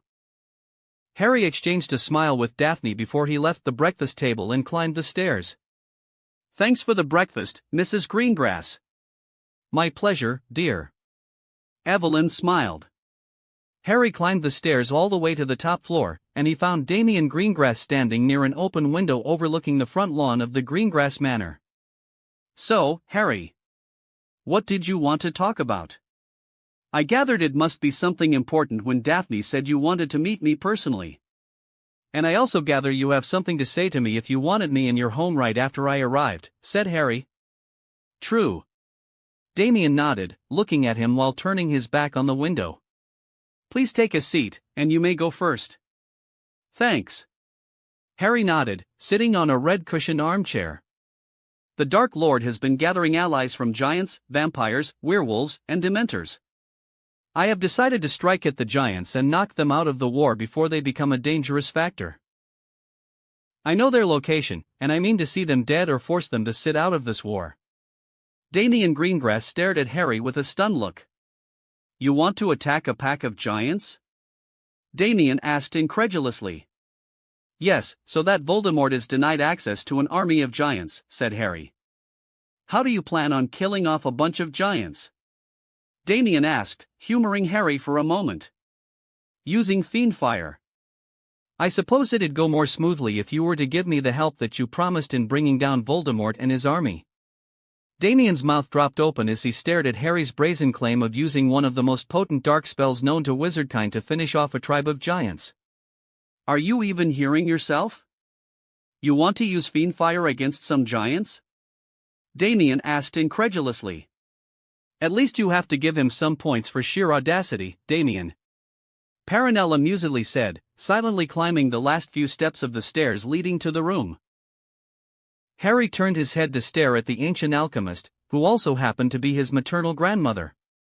"I wasn't expecting to see you here, grandmother," Harry said, keeping his eyes on Perenelle Flammel, who moved as silent as a cat and plopped down on a chair nearby. "Yes, I tend to give unexpected visits to the people that interest me," Perenelle said airily. "Now, you were saying something about how you were going to use the Fiendfire curse to destroy a pack of giants supporting that snake-faced boy." Harry took a deep breath to calm himself as he felt some hint of condescension from the older witch. "Yes. If I have some support, I can take out the giants using the Fiendfire curse. You promised me that you'd help me with Voldemort and his army. So, give me the help that I need." "Oh, I'll give you the help that you need, but you won't be going around using the Fiendfire curse in the open. When you are all grown up and capable of actually controlling that curse, then you can go around using that curse on some poor creature for all I care. But until then, you won't even mention that curse in a conversation. Am I clear?" The sheer audacity of the woman to air out commands on him was preposterous. Harry was just about to give her a piece of his mind when his grandmother decided to talk over him with an interesting offer. "Instead of the Fiendfire curse, I have a better spell that'd take care of your giant problem. I'll give you 5 days to master the spell. If you can master the spell I teach you, you can go on your little adventure to take down the giants with a specialized team of hit wizards I provide as a support team." Harry was a bit stunned, and the offer took all the wind out of his sails. A spell that could potentially take down the giants ought to be a powerful spell, and there was no doubt in Harry's mind that such a spell would come in handy when he inevitably faced off against Voldemort. Not to mention, he was getting some quality knowledge of magic from an ancient witch who had survived centuries by dealing with many Dark Lords. "What do you say, grandson?" Perenelle asked, smirking at him knowingly as if she already knew the answer. "All right. I'm game," Harry said after a moment of thinking it through in his mind. "Good. You go and rest for today. From tomorrow onwards, I want you to present yourself at Greengrass Manor at 7 sharp in the morning. Damien will transport you to my place where I'll teach you. However, if you fail to grasp the spell, you'll abandon your little misadventure and take proper training that I provide and fight the war based on my strategy." Harry stared at his grandmother with utter confidence. "I'll agree to that deal so long as you vow to provide me with all the nuances of the spell you intend to teach me. I'll need to be given all the details about the spell and proper lessons." "Naturally. In fact, I shall give you a head start," said Perenelle, pulling a small leather-bound book from her robes. "Here, take this." Perenelle offered the book to Harry. "The spell that I'll teach you is on page 43. Harry stood up and took the offered book. "So, sharp 7 in the morning tomorrow," said Perenelle, climbing to her feet. "I hope you'll not be late. I hate tardiness." Without so much as a glance or by her leave, Perenelle swept past him and took her leave from the Greengrass Manor. Harry didn't pay that any mind as he immediately turned the book to page 43 to see what kind of spell his grandmother was supposed to have him learn. Harry could only grin like a loon when his eyes traced the large bold letters on the aforementioned page of the book. Spell No. 18. Protego Diabolica. Okay. Now that's a spell worth learning, Harry muttered, already looking forward to the lessons his immortal grandmother promised. Chapter 75, Protego Diabolica P2. Harry leafed through the information in the book Perenelle Flammel gave him. Protego Diabolica was a difficult spell to master, going by the information that was available in the book. Still, it looked like a more useful and safe spell than the Fiendfire curse. He had no idea there was a spell of this scale hidden away from his sight. He could not recall whether such a spell was ever mentioned in the Harry Potter books or the movies, which was the extent of his knowledge of the wizarding world. Anyway, unlike the Fiendfire curse that was fueled by rage and insatiable hunger for destruction, the spell he was trying to master was much more benign. The spell was constructed more as a trial of fire based on loyalty and commitment to the castor. If those two criteria were not met, the fire would devour everything in its path. The interesting bit was that the mind arts were a huge part of the spell, which also made it challenging to master. The wand movements and incantations were relatively easy to learn, but the trick was projecting a field of leglomancy probe using the energy of the fire from the spell as a conduit. The flames would work as a medium of exchange that'd facilitate a small portion of magical energy from the castor to intermingle with another sentient creature and ascertain its loyalty and commitment to the castor. Should the subject fail the test, the fire would consume the subject, leaving not even ash in its wake. Unlike the fiend fire curse, the spell could be used in a controlled environment, which was a great advantage. Although, Harry supposed a skilled practitioner of the mind arts could potentially hoodwink the spell. After all, occlumency was specifically designed to combat all types of mental intrusions. Harry doubted it was ever attempted to subvert this particular spell, as the easier solution was to escape the spell's reach or use a shield charm. Master Harry. Harry jumped in his bed as he found Creature standing beside him with a suspiciously twitching face at his reaction. "Dinner is ready, Master," said Creature. "You purposefully did that, didn't you?" Harry accused, looking at the old house elf of the Black family. "Creature knows not what young master says." Creature muttered, but Harry could see the elf had snuck into his room without making a sound to startle him. "Aha!" Harry eyed the Black family elf suspiciously, who was fast becoming a skilled troller in Grimmauld Place. "Lead the way, Creature." Harry found Sirius already waiting at the table, looking a bit unhappy. "Still grumpy, huh? I told you, you can go to France with Bridget," Harry said, plopping himself down on a chair across from Sirius. "I won't be going anywhere without you, especially with that dark tosser around. Who knows what might happen?" Sirius shook his head. "Then let me assuage your fears. Voldemort will be so busy breaking out his Death Eaters from Azkaban to care about me." "Wait a minute. What do you mean?" Sirius looked at him with wide eyes. "What is there to not understand? Voldemort is planning to have his most loyal Death Eaters rescued from Azkaban.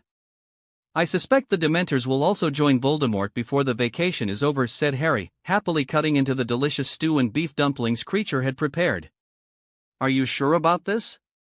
How can you know Voldemort is going to free his Death Eaters?" Sirius asked. "I know things.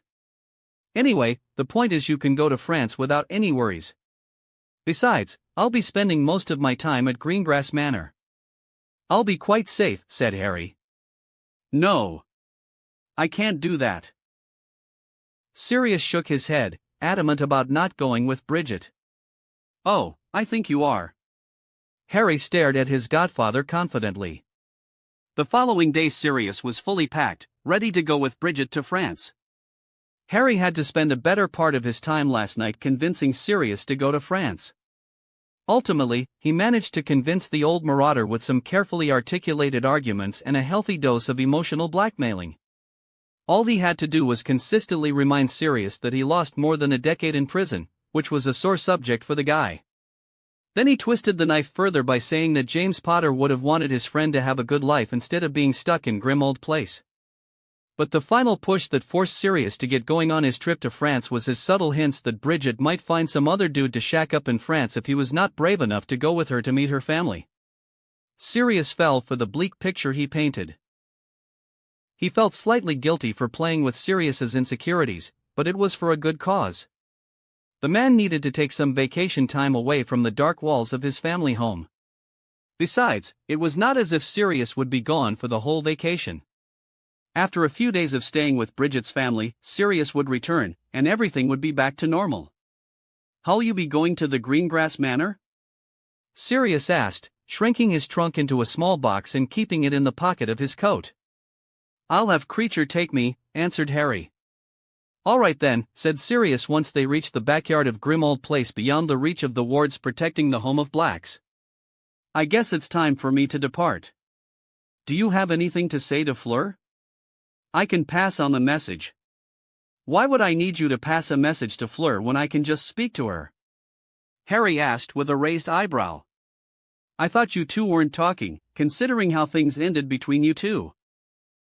Sirius trailed off awkwardly. "Why would you think so? We keep in touch through letters." Harry waved dismissively. "Well, that's a relief." Sirius let out a relieved sigh. Convey my best wishes to Fleur and Bridget. Oh, and tell them that I'll have their gifts sent when they return from France. Will do. Sirius gave him a thumbs up. Oh, and before I go, I want you to stay out of trouble and not give too much trouble to your babysitter. Oh, all right. You know me. Wait, what? A babysitter? Harry looked in askance as Sirius smirked at him before turning on his heel. Sirius. What do you mean? Harry screamed into the empty air as Sirius operated away, leaving only swooshing air in his wake. Maybe, he's just pranking me, Harry thought. Harry stood before Perenelle Flammel, who was holding on to a staff of all things in her hand. The ancient witch was dressed in a red dress and black breeches accompanied by a red cloak wrapped around her shoulders. Harry took out his wand from the holster on his left wrist as he faced his maternal grandmother. Did I tell you to take out your wand? Perenelle asked, glaring at him. You seem to be under the misconception that I need your permission to do something, Harry said, staring unimpressed at the redhead witch. Cheeky, Perenelle muttered. At least you have the presence of mind to blindly follow instructions, which is better than what most could claim. So, are we going to do something, or are we just going to trash talk each other? Harry asked with a raised eyebrow. Perenelle tapped her staff on the ground, and a surge of energy passed through the floor. A glowing white dome formed around the room, attaching itself to every nook and cranny of the expansive hall of the Greengrass Manor. That should ensure no damage comes to the room, said Perenelle before turning her attention back to Harry. Now, you claimed you were going to deal with the giants using the Fiendfire curse. Explain to me how exactly were you going to do that? Is this really necessary? I thought we were. You want to learn the spell or not? Perenelle cut him off. Yes, Harry said slowly. Then play by my rules. All right. Harry sighed. I was going to threaten the Gurg of the Giants, and if he didn't back off, I would have used the Fiendfire curse to kill it and force the other giants to obey me. I see. And you know to use the Fiendfire curse? Perenelle asked curiously. Yes. Harry nodded. Impressive for your age. I wonder who taught you that or where you practiced the spell to make such a bold claim, said Perenelle, looking at him suspiciously. Does it matter how or where I learned the spell? Harry asked. No. Perenelle shook her head. But can you pull back the spell once you unleash the hellish flames? No, said Harry, even though he had a spell that could seal away the flames into the folds of space. For now, he was going to keep that little detail to himself. There was no point in sharing all the details with his grandmother. Then show me the Fiendfire curse. Harry did a double take upon hearing that. You want me to use the Fiendfire curse right now? Here? Harry asked incredulously, looking at his grandmother as if she had gone insane. Yes. I've placed barriers inside the room. Your spell won't harm anything, Perenelle assured him. Now, show me the spell. You told me not to use the spell last day, and now you want me to use it? Harry looked at her funny. I told you not to use the Fiendfire curse in the open. This, on the other hand, is a controlled environment under my protection, said Perenelle, tapping the floor with her staff, and the barrier flared to life all around them. Harry let out a sigh as he clamped down his mind using occlumency. Purging his mind of all emotions, he pushed rage to the forefront of his mind. Devour. Destroy. Burn. Harry thought as he opened his eyes and made a tiny flick with his wand. His rage and the intent for unimpeded wanton destruction manifested in the form of roaring red flames with specks of gold that burned bright. The flames poured out of the tip of his wand like a tidal wave. Harry tried to control his rage and reel the spell back in, but he could already feel his control over the spell slip by slowly. The hellish flames attempted to consume the floor and the walls, but its long tongues of fire were rebuked by the barrier, keeping the flames contained within the large hall. Make the flames corporeal. Perenelle shouted over the sound of roaring flames as they flooded the room and continued to grow, feeding off the magic in the air. I can't," Harry shouted back as he managed to cut off the spell. But the flames just continued to pulse, twist and grow in size and power. At one point, Harry was just about ready to put up a shield around him and escape from the room. The moment that thought crossed his mind, he felt a pulse of magic wash over him with an oppressive aura. The flames flickered momentarily, and then they got sucked into a vortex at the tip of his grandmother's raised staff. The hellish flames disappeared from the hall, leaving it in pristine condition and with breathable air. "Do you understand now, grandson? It's not just rage that powers the spell but finesse and will to command the most potent flames known to wizardkind. The flames of fiend fire require a rigid mind to control them. But the flames of Priatigo Diabolica, on the other hand." Perenelle raised her staff and tapped twice. Black flames sprouted out from the ground in a perfect circle around Perenelle. "Requires fluidity of the mind. Your emotions need not be blunt instruments to master this spell. The trick is to let them flow like a stream, gently nuzzling the rock inside the riverbed." Perenelle breathed out, moving her free hand in an aesthetic manner. Harry watched with wide eyes as a long tongue of black flames followed her hand like a gentle gale, behaving as if the flames were harmless vapor. He could not feel the malice he felt in the hellish flames of the fiendfire curse from this spell. Nonetheless, he knew it was a bad idea to so much as touch a speck of the black flame. The flames were pulled back into the circle in the blink of an eye. "I assume you've read about the spell from the book?" Perenelle inquired softly. "Yes." "Then you know the mind arts are extensively used in the spell.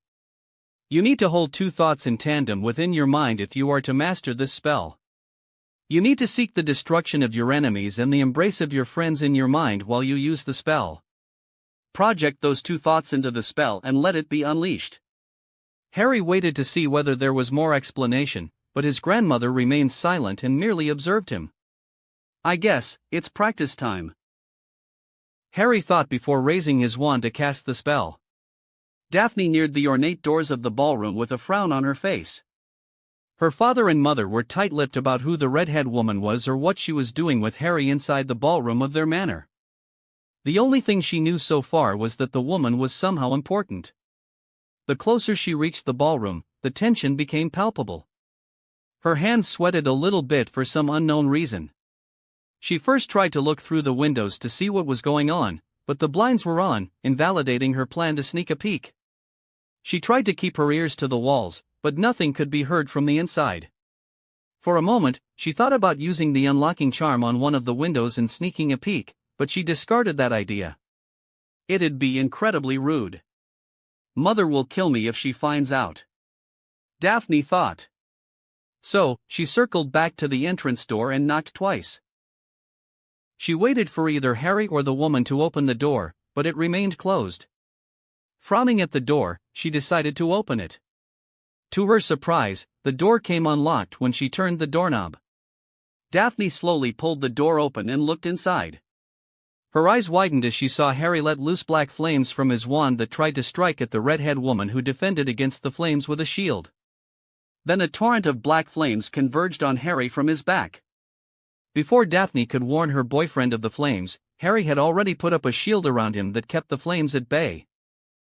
It looked like the flames nearly covered Harry's shield, but then they retreated, leaving Harry safe behind his shield. Enough for today. Young Daphne seems to have something to say, said the redhead woman, pointing at Daphne with her staff. The door swung open fully, making Daphne jump back. The redhead woman walked towards the doorway with her strange-looking staff in hand. Lunch is ready. Mother asked me to invite you both. Daphne trailed off uncertainly as she came face to face with the strange woman's glowing green eyes that were so familiar. I see. The redhead woman eyed her for a moment and then swept past her. Daphne let out the breath she was holding after the woman left.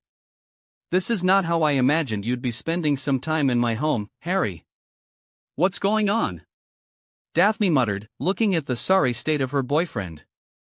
Harry was sweating profusely, with his clothes scorched on many parts. Are you sure you're all right? Daphne asked in concern. Yeah. Let me just catch my breath, said Harry, sitting down on the smooth floor. Who is she? Asked Daphne, kneeling beside him and cleaning off his sweat and soot with several cleaning charms. Her name is Lilith. For now, that's all I'm allowed to say, said Harry, climbing to his feet. Let's not keep your family waiting. Besides, I'm famished. Daphne eyed her boyfriend suspiciously but led him to the dining room all the same without prying. She found the redhead woman, whose name was Lilith, sitting close to her mother and whispering quietly amongst themselves. Who's she? Astoria suddenly asked, pointing at their guest, startling everyone at the table. Astoria. Damien hissed at her daughter. It's quiet, all right. My name is Lilith. I'm an old friend of your mother. Daphne looked at her father and then her mother. She had a feeling this Lilith was not at all a friend, going by the stricken look on her parents' faces and her father's glare on her younger sister. Why haven't I ever seen you before? Astoria asked, heedless of the look she was getting from her parents. That's because I do not live in the British Isles. I became familiar with your mother when she was in Germany. Daphne could see her sister was only going to pry some more, so she took the eggnog on the table and offered some for Astoria to shut her up. Thankfully, Harry also understood what she was trying to do and distracted everyone with the topic of the Intercontinental Quidditch tournament between Britain, Japan, and Australia. As the conversation turned to a safer topic, Daphne couldn't help but look between Harry and Lilith. She had seen Lilith was helping Harry with magic, but she could not fathom why Harry was keeping that a secret. Not to mention why her parents were walking on eggshells around Lilith. Letting out a sigh, she took a small sip of the eggnog. Tastes better than last year's eggnog. Probably why Astoria shut her big mouth. Daphne thought, sneaking a peek at her younger sister, who was happily gulping down eggnog without a care for anything else. The next few days, Harry continued to come to her home sharp and 7 and spent the rest of the day with Lilith in the ballroom, training with magic. She even saw some unfamiliar wizards join in from time to time until, finally, everything stopped on Friday. Harry said his goodbyes on Friday evening and told her he wouldn't be coming to their home on Saturday evening. True to his word, Harry didn't come on Saturday, but he promised to come to collect her on Sunday for their date.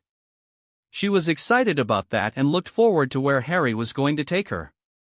He always did have a flair for dramatics and secrecy whenever he took her on a date. Louis Bourbon. Harry said the name aloud. Any chance you are related to the former royal house of France? Who knows? I might just be of royal blood, the Frenchman shrugged. Whom? Harry hummed, keeping his eye on the Giants' camp protected by several Death Eaters stationed around the camp. Captain Bourbon. Acknowledge. A small whisper was heard from the coral bead band on Louis's wrist. I acknowledge. What's the word, Eckhart? Louis spoke, bringing the band close to his mouth. We've reached the edge of the camp, Captain. We encountered no wards so far, but this place is crawling with Death Eaters. We'll need additional backup to deal with them as we are outnumbered. I'll have additional men sent. Louis said before going about sending an additional team towards the Death Eater camp. Harry paid it only half an ear as his eyes remained on the camp of the Giants. Even though the hills were shrouded under the veil of darkness of the night, the huge campfire lit in the giant camp gave it away. We'll need to position ourselves better and take out the pockets of Death Eaters before moving on to the Giants. We can't bypass them without confronting them, Louis said, returning from the conversation with his men. Chances of too many casualties on our side. Besides, if our fighting attracts the attention of the Giants, they'll charge at us like dumb trolls, said Harry. All right, kid. What's your plan? Louis asked indulgently. Harry looked at the brown-haired hit wizard for a moment. All right, here's the plan. Instead of first attacking the Death Eaters, we attack the Giants. When the Death Eaters learn that the Giants' camp is under attack, they'll move towards the camp to protect them. When their back is turned, take them all out with fatal attacks. Harry laid out the plan. And how do you suggest we attack the Giants' camp? Louis asked with a scoff. Not we, I. As for the how. Harry assumed his spectral form, becoming weightless and, most importantly, wisps of gray smoke. You deal with the Death Eaters while I take care of our giant friends," said Harry before shooting out into the clouds in his spectral form, leaving some awestruck hit wizards on the ground. Harry flew among the clouds, bypassing the wards and patrolling Death Eaters down below. His eyes zeroed in on the brightly lit campfire atop a clearing on a hill. He circled the perimeter, taking stock of the disposition of the giants inside the camp. After observing the camp for a few minutes, Harry stopped circling and took a dive from the skies. The giants were startled when sparkling gray mist fell down from the starry skies into the midst of their camp. They muttered amongst themselves as the gray mist solidified into a wizard, making their grumblings far more audible. "My name is Harry Potter. I'm looking for the one giant who goes by the name of Golgamath. Who dares to say my name?" A behemoth of a giant growled with a mean-looking face filled with scars and red eyes. Harry didn't move even as he came to look up at the huge chief of the giants. "Gurg Golgomoth. I'm Harry Potter. I come seeking your friendship and as a friend of the giants to warn you about the unsavory intentions of your current allies, the Death Eaters. Kill this chattering stripling," Golgamath ordered dismissively. A giant took up a club clumsily and looked to take a swing at Harry.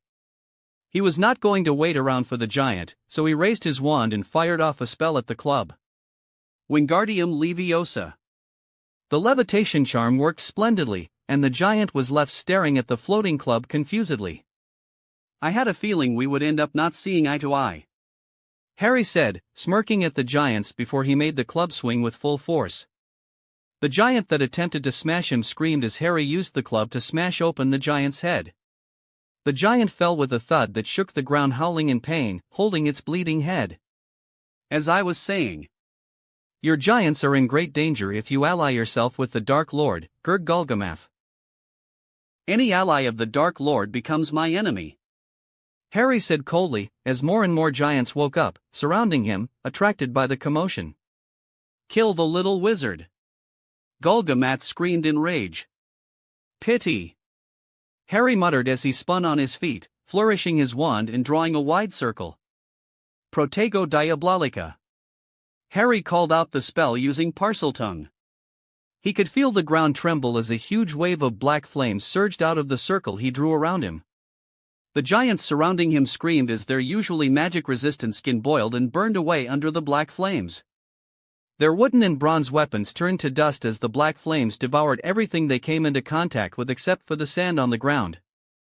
Long tongues of black flames lashed out at the giants that tried to throw stones and trees towards him. In the end, everything they threw at him only increased the potency of his spell. Harry compressed a condensed ball of magical energy into the palm of his hand and let it loose.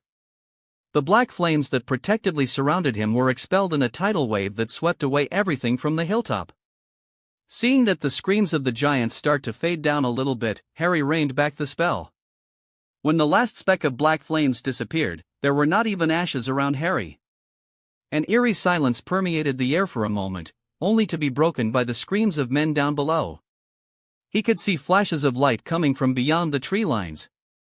"Well, I can't let some Frenchman hog all the fun," Harry thought, looking at the watch that showed him he had a few more minutes before the trace got activated and the Ministry started detecting his activities.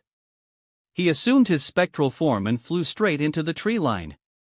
The Horus glasses gave him clear eyesight despite the darkness of the night. He saw a pair of Death Eaters engaged in a duel with one of the hit wizards in his group. Harry's wand hand materialized along with his holly wand as he fired off a spell. Angustium. The pale green spell struck one of the Death Eaters square on his back. It was the lung collapsing spell, and the effect was immediate. The Death Eater fell to his knees, unable to breathe as the man's lungs shrunk down. Harry didn't wait to see what came off his little help as he immediately flew towards another site where he saw a group of Death Eaters huddling behind trees. Bombarda Maxima. The ground exploded around the Death Eaters, uprooting trees and stones. The servants of the Dark Lord were thrown away by the force of the explosion, but Harry did not stop there. Defodio. The gouging curse Harry fired off clipped a Death Eater on his chest. The Death Eater fell with a scream as a chunk of his flesh was gouged out by the spell. Harry quickly turned his wand on another Death Eater who tried to fire off a spell in his direction. Confringo! The blasting curse clipped the Death Eater straight in his face. The nameless Death Eater fell with his neck broken and turned at an odd angle. Harry continued to fly around the area, taking down any Death Eater that unfortunately came into his range. The hunt for the servants of the Dark Lord continued for a while until finally, Harry activated the portkey, teleporting away. Chapter 76, A Christmas Date. Harry woke up with a start, only to find himself in his room surrounded by darkness in grim old place. He let out a sigh of relief, realizing it was just a dream. He had a dream about the countless men and the number of giants he had killed, which was disturbing his mind. Putting his head in his hands, Harry felt like a migraine was slowly taking root. Blindly reaching out with his hand, Harry searched the nightstand for a minute until he finally found the cigarette pack and his wand. Lighting a small fire, he lit the cigarette and breathed in the smoke. The warmth it provided temporarily distracted him, and after a few puffs, Harry felt the migraine lessen. Knowing that he would not get much sleep, Harry took his glasses from the nightstand, and he was just about to walk out of the room when he heard a noise from the ground floor. Harry became instantly alert at the possibility of an intruder in his home. He silenced his feet and soundlessly snuck out of his room with his wand at the ready. He slowly made his way down the stairs and was just about ready to greet the intruder with a stunning spell to the face when he came across familiar-looking pink hair. Tonks? Harry looked surprised to see the Auror looking disheveled and half-dead. Hey, Harry. Tonks groaned from the table where she had her head resting. Creature. Young master called Creature. The old house elf asked once he popped into existence right behind Harry. Please light the lamps, Creature. Harry ordered. As Creature began lighting up the lamps, Harry sat across from Tonks. You look like you're in a tough spot. You need something to eat or drink? Harry asked, looking at Tonks, who had yet to raise her head from the table. No, she groaned. Creature, bring a vial of the sleeping potion from Sirius' stash. Harry ordered. The house elf popped away and returned immediately with a vial of viscous fluid in hand. After leaving the potion with Harry, Creature popped away. Here. Harry offered the vial to Tonks. It should help with your sleep. No. Tonks groaned. I have to go tomorrow. Actually, it's 4 o'clock in the morning. So technically, you should be saying. Harry trailed off when he received a dirty look from Tonks. Never mind. Is that a ciggy? Tonks asked, looking at the cigarette hanging from his mouth. Tonks snatched it away from his mouth in the blink of an eye. Hey! Harry protested, but Tonks paid it no mind. Instead, she took a puff from the cigarette and breathed a cloud of smoke before succumbing to several coughs. But Tonks didn't give up. She continued to brave the smoke from the cigarette and managed to do so without coughing. You shouldn't smoke. It's bad for your health, Harry, said Tonks, giving Harry free advice while doing quite the contrary to the spirit of her own advice. You should take your own advice. Harry told her with an annoyed look. Why are you awake at this hour? Tonks asked, vanishing the remaining cigarette with her wand, making Harry more annoyed. Nightmare. Harry answered, taking another cigarette from his pocket and lighting it up. What about you? Why were you so late? Tonks looked a bit hesitant for a moment. Oh, what the hell? It's going to be in the Prophet tomorrow anyway. Tonks muttered to herself. Azkaban was attacked by the Dark Lord last night. He freed his Death Eaters from prison with the aid of Dementors. The entire ministry is in an uproar and running around in panic. No doubt, the DMLE is going to get the blame. Tonks groaned, placing her head back against the table. Harry chose not to point out that it was the duty of the DMLE to safeguard Azkaban. But that was spilt milk under the bridge and not helpful for Tonks. He wondered when the DMLE would find out about the incident with the giants and the dead Death Eaters he left in the mountains of northern Wales. If the Muggles were the first to notice the smoking mountains near Snowdon, then the Ministry would have another crisis on their hand with a lot of Obliviators on the field. Come on, Tonks. I'll help you to your bed. 2 drops of the sleeping potion should help you sleep off your weariness. I'll call you when it's time for you to report to the ministry," said Harry, going around the table and helping Tonks to her feet. Harry managed to help Tonks into her room and tucked her into the bed. He also ensured she was asleep with 2 drops of the sleeping potion. Closing the door behind him, Harry allowed Tonks to take some much-needed rest for the next few hours. Harry thought about going back to sleep but thought better of it. Instead, he chose to spend the rest of the morning in the library, doing some research into the Horcrux extraction spell. The Animagus transformation and the other distractions in the form of Umbridge and the Giants had railroaded his attempts to create a new spell. With most of his time spent on other avenues for the last couple of months, Harry was determined to shift the focus back to the Horcrux problem for the rest of the holidays. When morning came knocking, Harry revived Tonks from her potion-induced sleep just as he promised. "You all right there, Tonks?" Harry asked in concern, seeing a red nose and pink eyes on his supposed babysitter sitting across from him on the table. "I'll be all right, I think," Tonks muttered, nursing the warm cup of tea in her hands. "Maybe you should lie down and take the day off. I could draft a letter for you requesting for leave and have Creature deliver it to the head Auror," Harry offered. "No. The department is understaffed, and with a crisis going on." Tonks trailed off. She suddenly sat up straight, looking around in panic. "Did you get this morning's profit?" Tonks asked in a hurry. "I'm afraid not. Grimmauld Place is under wards, remember. Owls won't be able to track us down.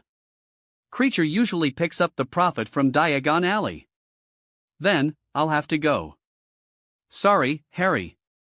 Just take care of yourself, all right?" Tonks shouted over her shoulder while rushing towards the door. Harry sat at the table, taking slow sips of a mug of strong coffee. "Good talk."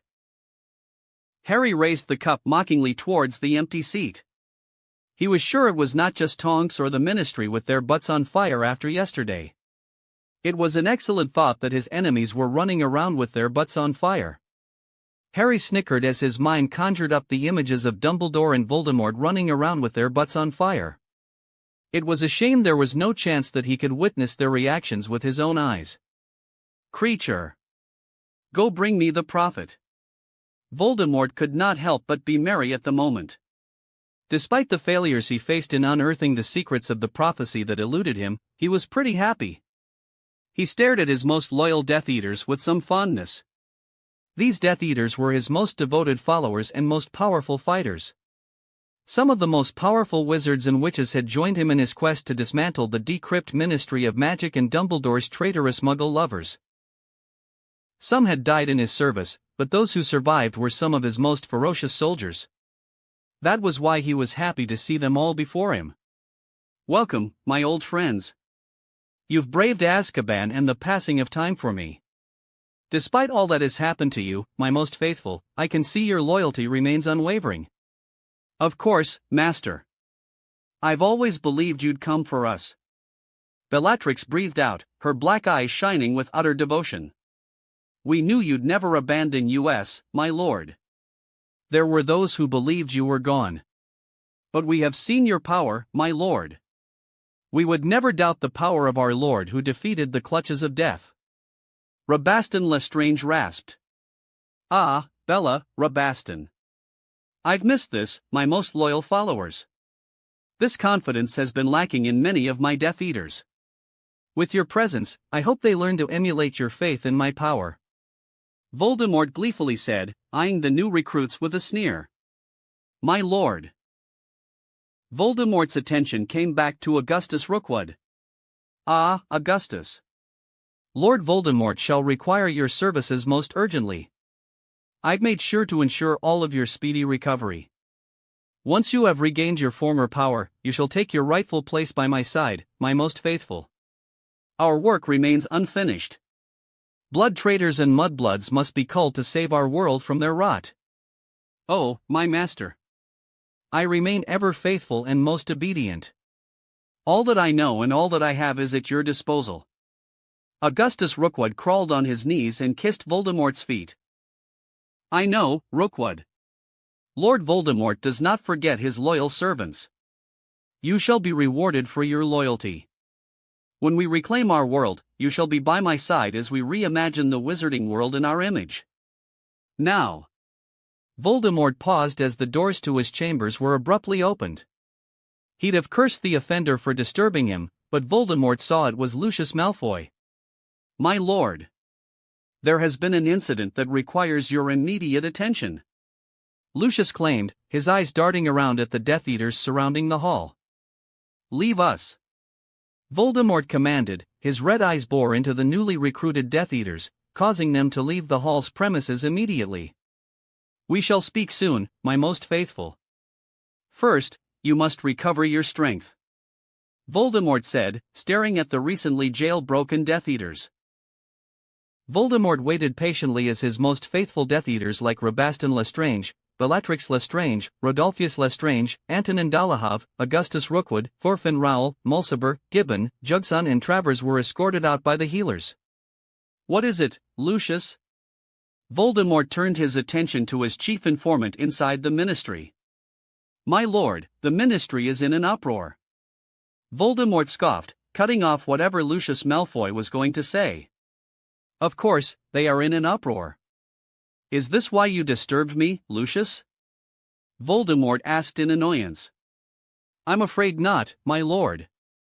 While my lord has masterfully broken out his Death Eaters from Azkaban, there has been another attack. Another attack? Voldemort frowned. Yes, my master. The giants were attacked at Yerwidfa. Lucius said. What? Voldemort hissed, making Lucius pale at the rage he saw in the blazing red eyes of his master. Yes, my lord. Lucius gulped. I just received word from the Ministry. The Aurors were called into the scene when the Muggles came across the burnt camp of the giants. I'm afraid 12 Death Eaters stationed at the camp were killed, my lord. Their bodies have been recovered with your mark visible on their forearms. Voldemort stared long and hard at Lucius, who cowered in fright, keeping his eyes low on the floor. Letting out a yell. Voldemort brandished his wand and fired a blasting curse at the hall's roof. The spell's power was such that it disintegrated the entire roof into dust. However, the blowback from the curse was equally damaging to Voldemort, who clutched his wand hand in pain. He could see the veins on his hand bulge underneath the skin with a black tar-like substance slowly leaking out. Potter. It was Potter. I'm sure of it. Voldemort snarled, falling back into his throne while hiding his pain and blackened veins underneath his black robes. Perhaps it was Dumbledore, my lord. Lucius said tenderly, trying his best to stay safe from the debris falling from the roof. No. Dumbledore is many things, but he has no stomach for killing. Or Snape is not as useful as a spy as I thought. Voldemort growled, tightly gripping the arms of his throne while rage bubbled in his mind. Once again, Voldemort was confronted with the fact that he desperately needed to know the prophecy. Without knowing the full scope of the prophecy, he was fighting against a foe with his eyes blinded to the future. He was sure the rest of the prophecy held some clue to defeat the Potter boy.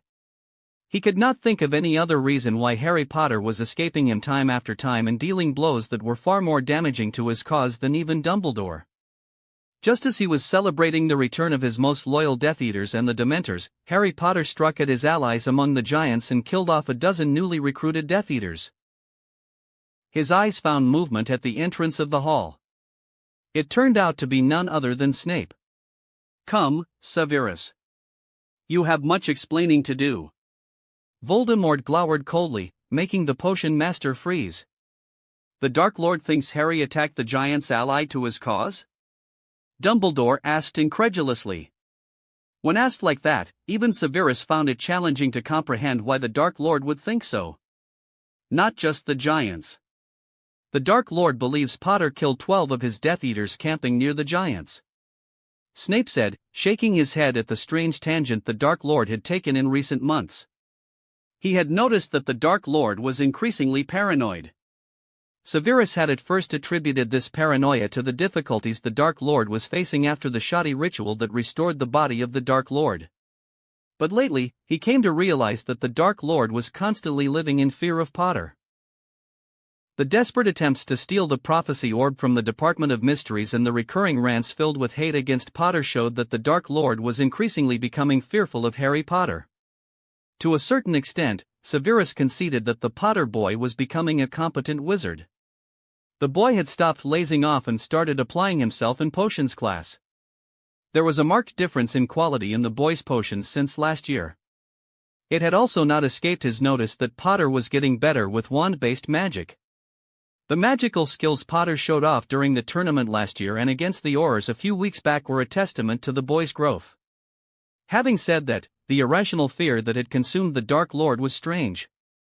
Severus was increasingly becoming convinced that Potter had some hand in the deaths of the Death Eaters during the Dark Lord's resurrection. He was even starting to doubt Potter had somehow botched up the reviving ritual the Dark Lord conducted to acquire a physical form.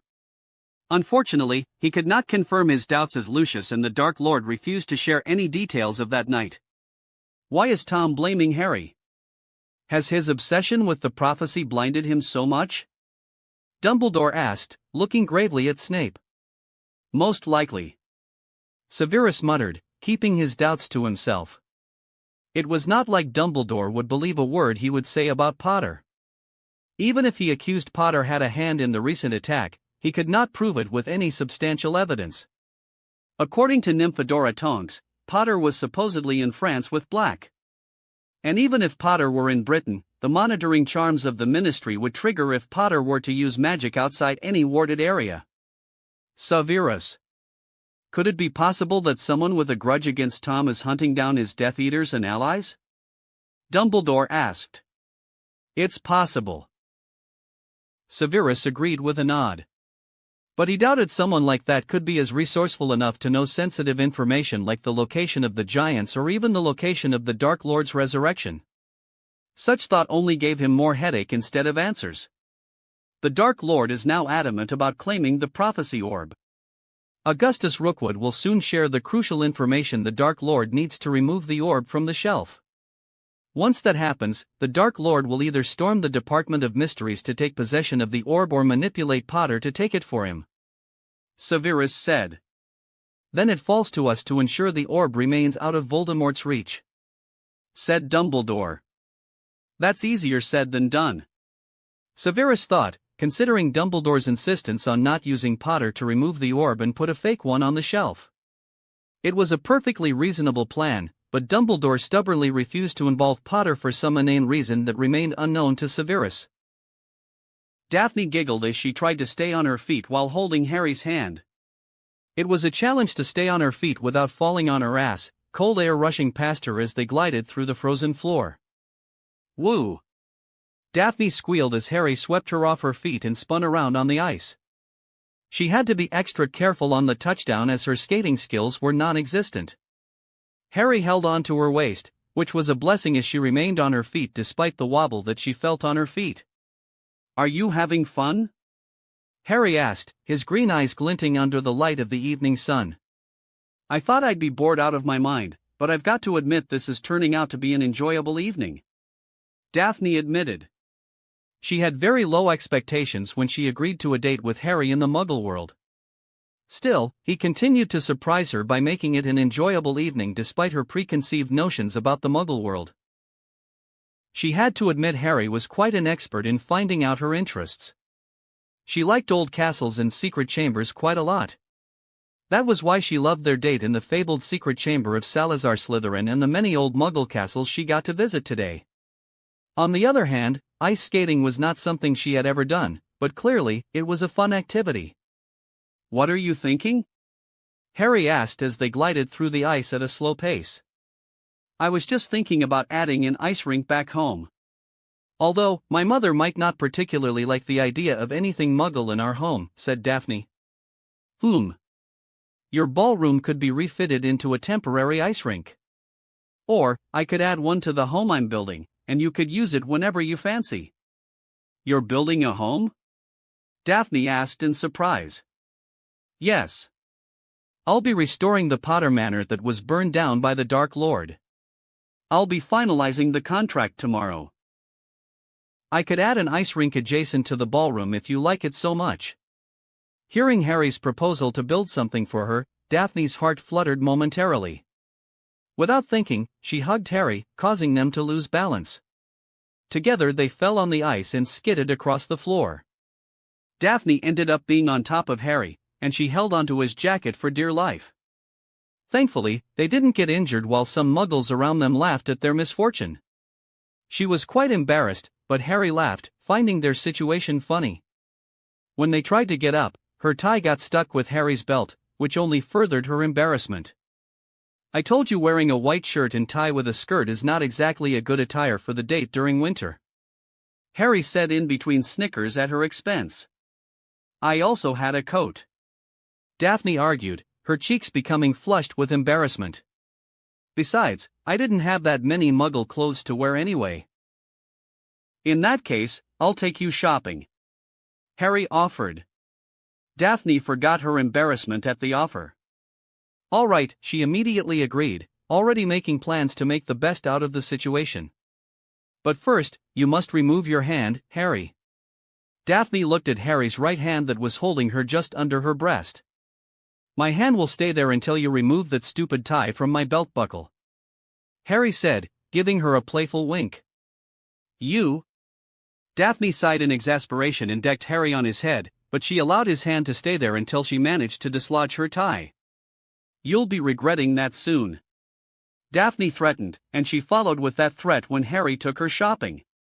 When the date night came to an end, it was safe to say she came to own enough muggle clothes to last a lifetime, provided she could use certain charms on them to adjust their size and longevity. What she didn't like was the red Christmas cap Harry insisted she put on her head throughout the night. Harry claimed it was to blend in, but she had her doubts. Chapter 77, The Marauder's Den. Harry took a deep breath before he extended his right hand and cut the ribbon tied across the doorway. Claps filled the air as witches and wizards from all walks of life huddled around the joke shop's opening ceremony. Harry held himself back from flinching as the bright flashes of lights of magical cameras shined on him. Bright gold and red letters appeared on the shop that spelt, Marauder's Den. Bright golden lights lit up inside the newly inaugurated joke shop, showing off the products the Weasley twins, Fleur, Remus and Sirius, had painstakingly built up over the last few months. He didn't even know how the twins managed to pull this off, with just owls being their sole line of communication to Remus and Sirius. But they certainly outdid themselves, and Harry was all too happy to lend a hand by being a visible mascot for the joke shop to expand their reach among customers. Already, there was a substantial crowd formed outside. He had to endure a slew of embarrassing conversations with a Witch Weekly reporter and an invasive one with Rita Skeeter, whom he felt was getting a tad bolder as days went by. At least, Skeeter was highly competent in unearthing buried stories with gusto, and that ability kept her a valuable weapon in his arsenal. Besides, Skeeter remains a journalist, though of questionable work ethic. Harry's general rule of thumb was to leave journalists, lawyers and doctors out of his zone. The only reason he had gone out of his way to blackmail Skeeter was because he had no intention of being a victim last year. He disliked the doormat experience where everyone walked over him without any consideration. To compensate for his admittedly uncool actions, he had paid her quite well for her work and even gave her exclusive interviews and juicy stories about Dumbledore and Voldemort. Then there were the common wizards and witches with their children gathered at the joke shop. They all came attracted by the promise of signed Harry Potter dolls that can spew out random jokes. "Come along, Harry, my best of friends," said George, guiding Harry away from the crowd converging on him towards a small stall where hundreds of dolls were placed inside glass shelves. "A good signature is all we need." Fred sang along, coming to his other side, pulling a chair out of nowhere and placing him on it. "Now sign away," the Weasley twins chorused together, placing a quill and a doll in his hand. Harry blinked, and the next thing he knew, there was a long queue of children and adults formed before him on the stall. If we were on a sinking ship, and there was but one life vest. "I cannot express how much I would miss you," Harry said, looking at the twins. "Oh, Harry. Why would you wound us so?" Fred placed his hand on his heart, pretending to be in pain. "Now, Harry. Before you give the doll, press your thumb over the scar on its forehead and give it to the kid." Oh, don't forget to put your signature on the doll's heart, said George. All right, you merry pranksters. Harry rolled his eyes. He put his signature on the doll, pressed his thumb over the lightning bolt-shaped scar and handed over the doll to a little kid looking at him with bulging eyes and a wide smile.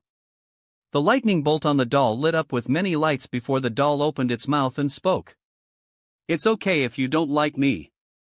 Not everyone has good taste.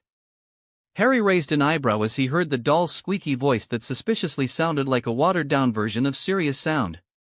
Ha! That's not so bad, said Harry. Here, see this, said Fred, picking a pink-haired doll from a shelf wearing a pink dress. This is our masterpiece, said George, tapping the head of the doll with his palm. The doll raised its hand, holding a pink wand in its hand. Hem. Will you be my friend? The doll sounded and looked suspiciously like Dolores Umbridge. Harry stared at the doll with wide eyes and then at the twins in amazement for pulling off a prank that'd no doubt piss off Umbridge. He now knew what he should give the pink toad as a present.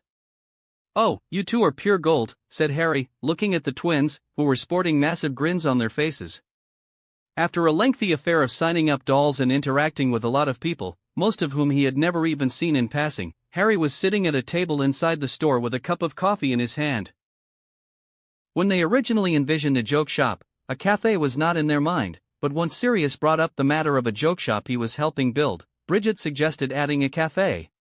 Sirius, who had become addicted to certain delicacies of the French, was all too glad to follow through with Bridget's suggestion. How's the coffee?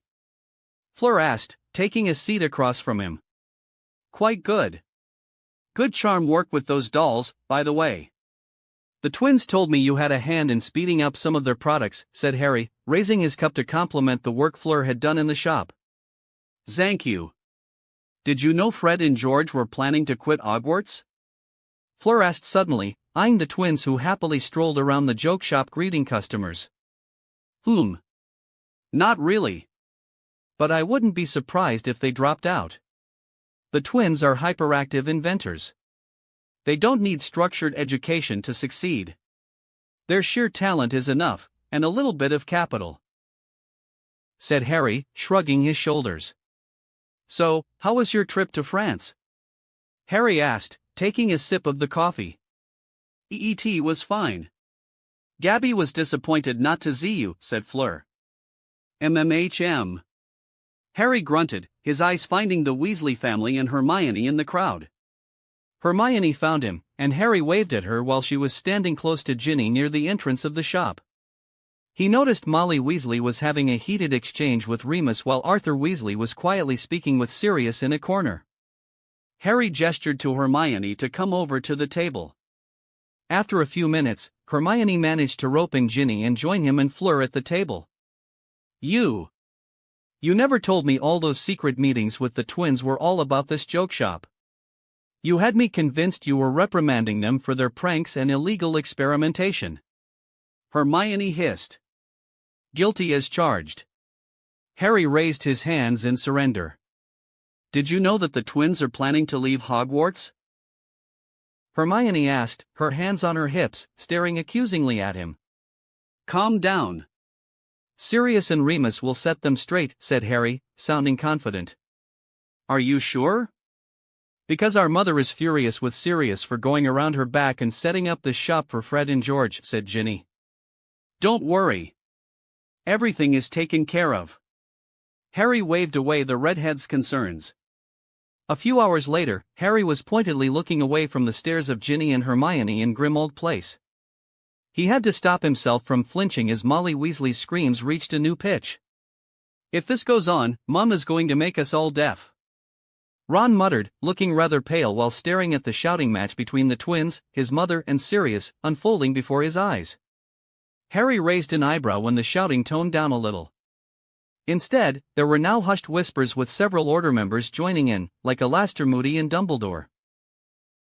Harry got the distinct feeling that the discussion had veered off topic of the joke shop and arrived at something else. It was times like these that he regretted not placing some listening charms around the place. Before Harry could make up his mind to see what was going on, a knock on the entrance door attracted his attention. You expecting someone? Ron asked, staring at the door curiously. I don't think so, Harry said, frowning at the door. The door opened, and to Harry's surprise, it was Dobby that came forward. But someone else stepped into the house following Dobby's footsteps. His eyes widened when he looked at Daphne following behind Dobby. That was when it clicked in his mind. He had all but forgotten that he was supposed to take Daphne out on a date to see the old Potter Manor and the new plans for restoring the Potter Manor. From the look on your face, I suppose you forgot about our date, said Daphne, staring unimpressed at Harry. What are you talking about? I was just stunned by your beauty, Harry replied, grinning weakly as he faced the scrutiny of Daphne. Daphne nearly rolled her eyes at his weak attempt to save face. Get ready, or I'm leaving, Daphne eventually said, after letting him stew for a minute. Thanks. Harry was on his feet and pressed a kiss on her cheek. I'll be right back. Harry disappeared into his room and quickly returned after slipping on better clothes.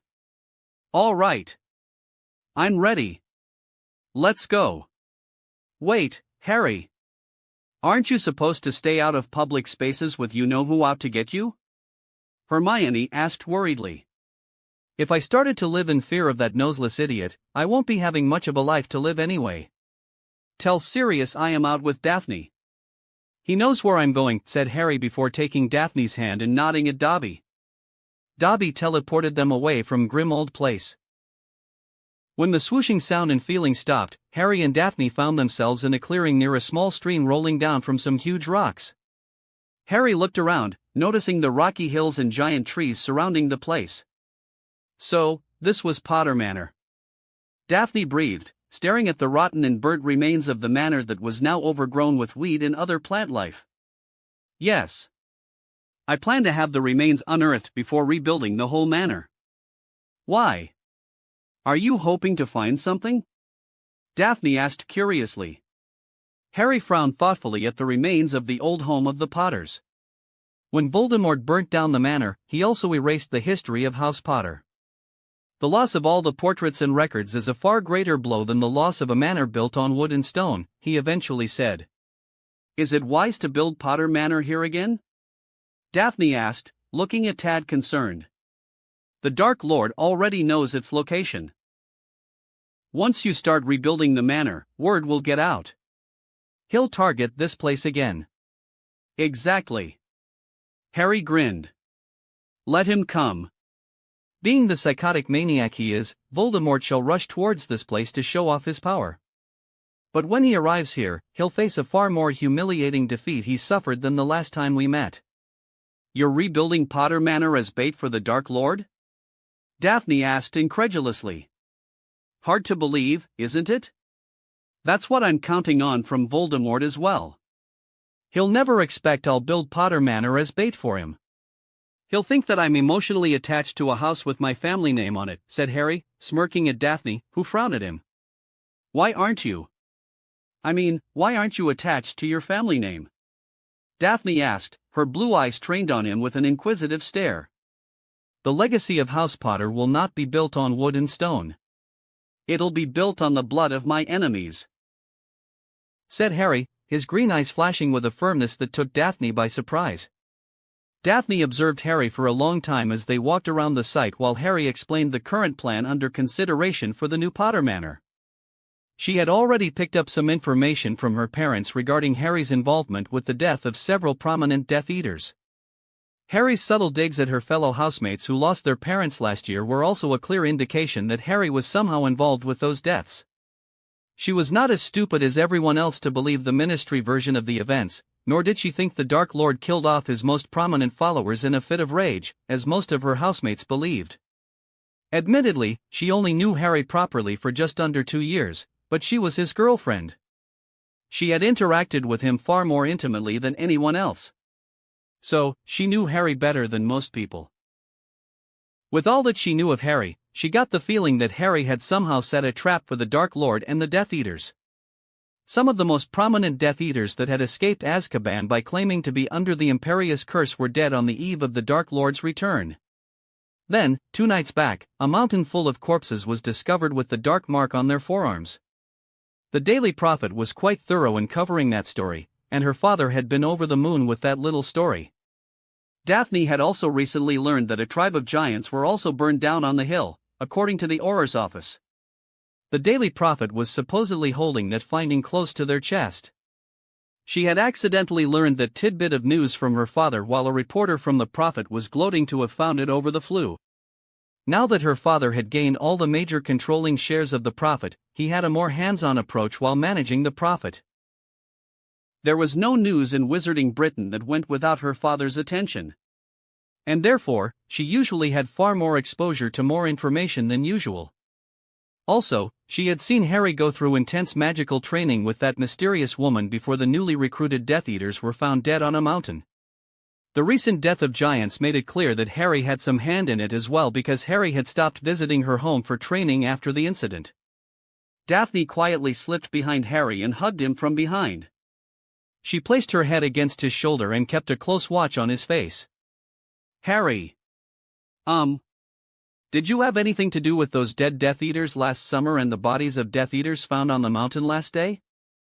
Daphne asked, without any inhibition, as she knew Harry misliked dancing around any issue. What brought this on? Did you forget to put the dream catcher on your bed and got a bad dream last night? Harry asked playfully. Stop fooling around and be serious. Daphne pinched Harry on his side. If I say yes, would you like me more, or would you like me less? Harry asked. That question from Harry took her back for a moment. She looked thoughtful for a moment before her mind almost immediately came up with an answer. I'd like you 100 times more if you say yes. Daphne eventually said. Then, my answer is, said Harry, who quickly caught her by her left arm and pulled forward. Yes. Daphne suddenly found herself staring into Harry's deep green eyes. Her eyes fluttered shut when a pair of warm lips pressed down against hers. When they parted, she found herself holding onto Harry's shirt while she felt Harry's hands wrapped around her waist. So, you never said anything about that ice skating rink we talked about? Harry whispered against her skin while he pressed several small kisses along her cheek. I would have until I learned an idiot intends to bait a dangerous Dark Lord to attack the place. Daphne whispered back, enjoying the way they slowly moved as if they were in a waltz. I could hold off on that plan for a while. Besides, it's not as if I intend for my house to be burnt down. I intend to trap Voldemort and teach him a lesson, not standing by as the idiot burns down my house, said Harry, grinning at Daphne. Daphne let out a sharp breath as she felt Harry's hand getting a little adventurous behind her. She frowned at him for his promiscuous behavior, but Harry merely smirked at her, not at all bothered by her admonishing look. You're lucky you have such cute eyes, Daphne eventually said, letting Harry get his way. Out of all my body parts, my eyes are in the best shape. I do at least 11 eye rolls a day. Harry joked. 11? How can you be so specific? Daphne raised an eyebrow. 3 for Hermione, 2 for Sirius and 7 for Dumbledore, Harry said, making Daphne chuckle. For now, I'm all for going to that ice rink in Muggle London, said Daphne. Are you sure? We could go to my room in Grimmauld Place and explore the bed in my room. Harry winked suavely. Daphne glared at Harry and promptly punched him with her elbow on his side. Ow.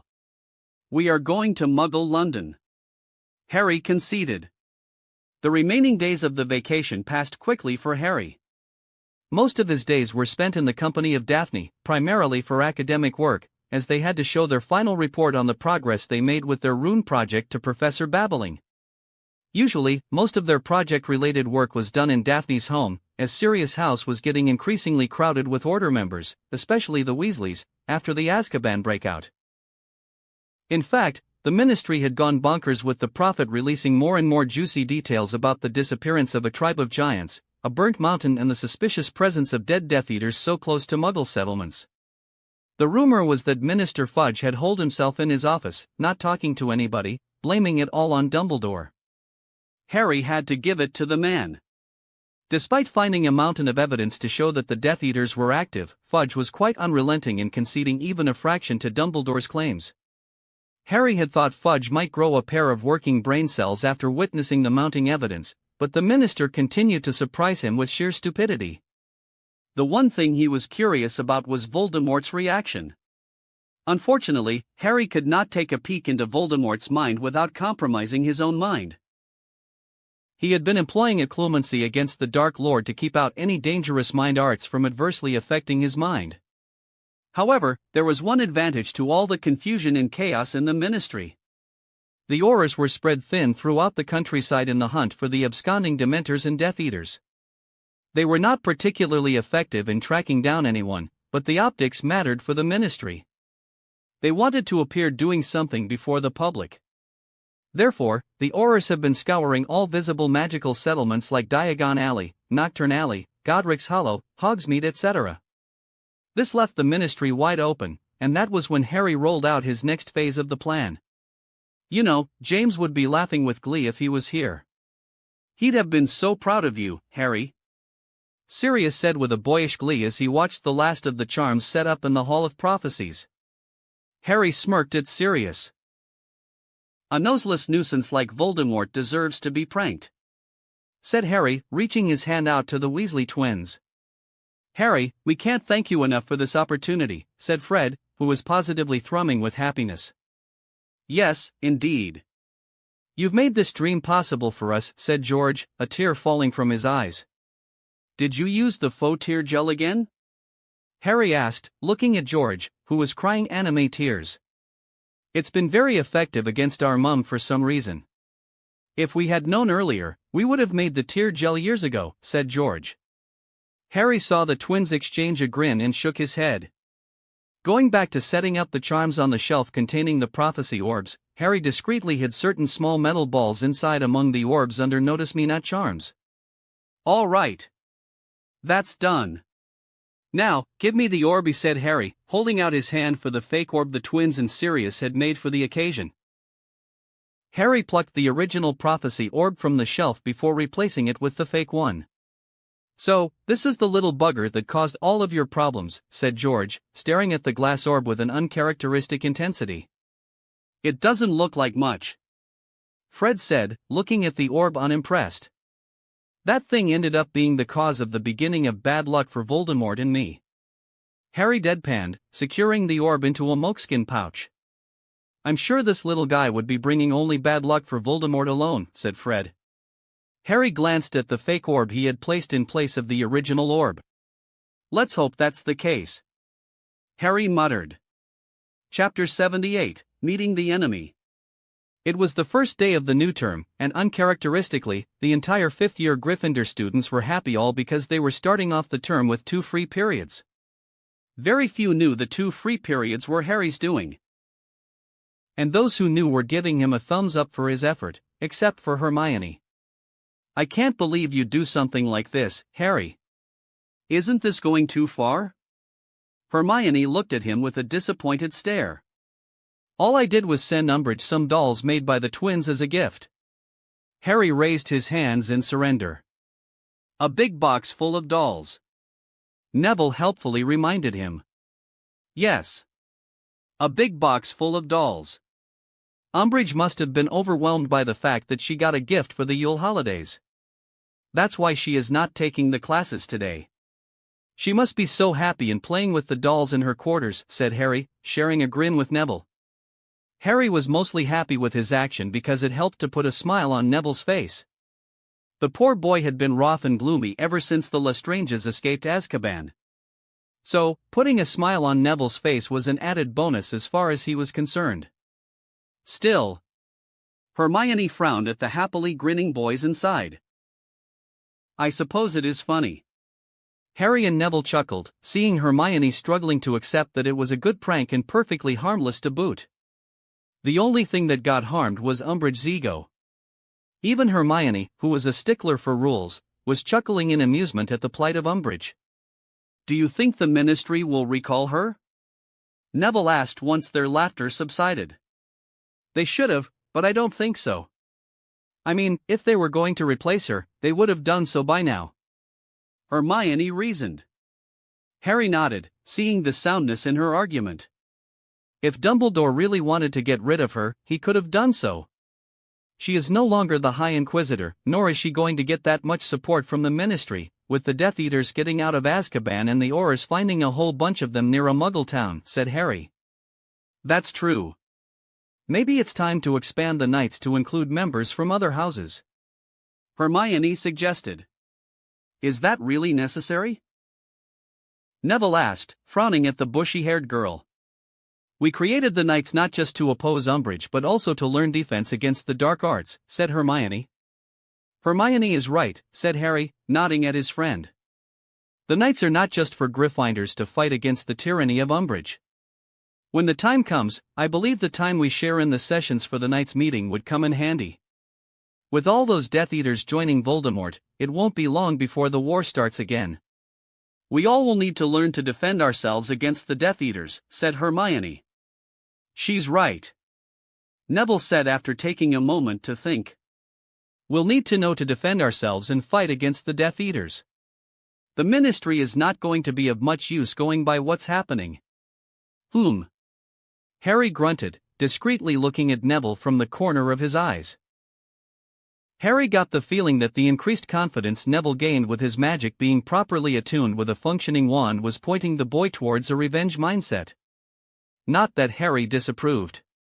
Unlike the bullshit some goody two-shoes would profess, he saw no problem in emotions like revenge, greed, or even the pursuit of power.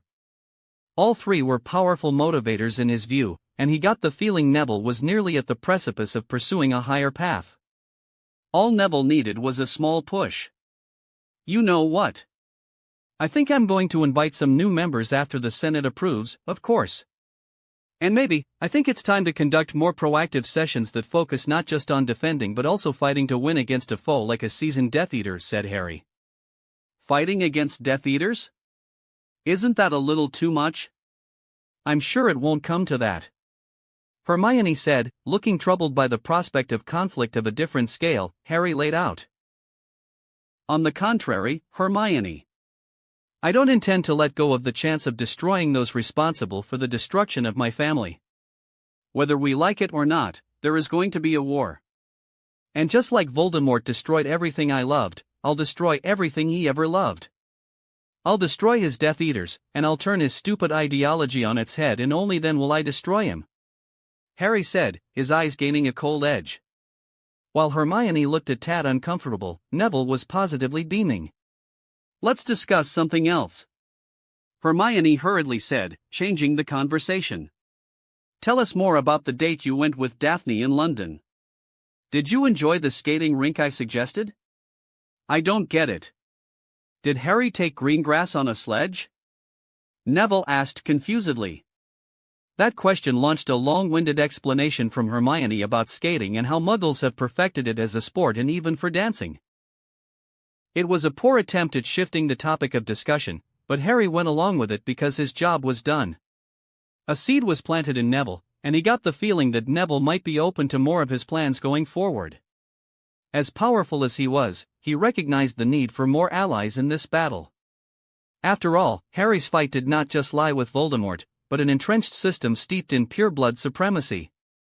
While he recognized the advantages of having a political system of entrenched nobility that held onto traditions, he also saw the need to bring change. The Wizengamot needed change to reflect the diverse realities of magical Britain. And with that change, the approach of wizards and witches towards Muggles and Muggleborns also needed to change. He felt like these changes were necessary if the wizarding world was to survive and thrive in the 21st century. Muggle technological advancements were already at a dangerous level.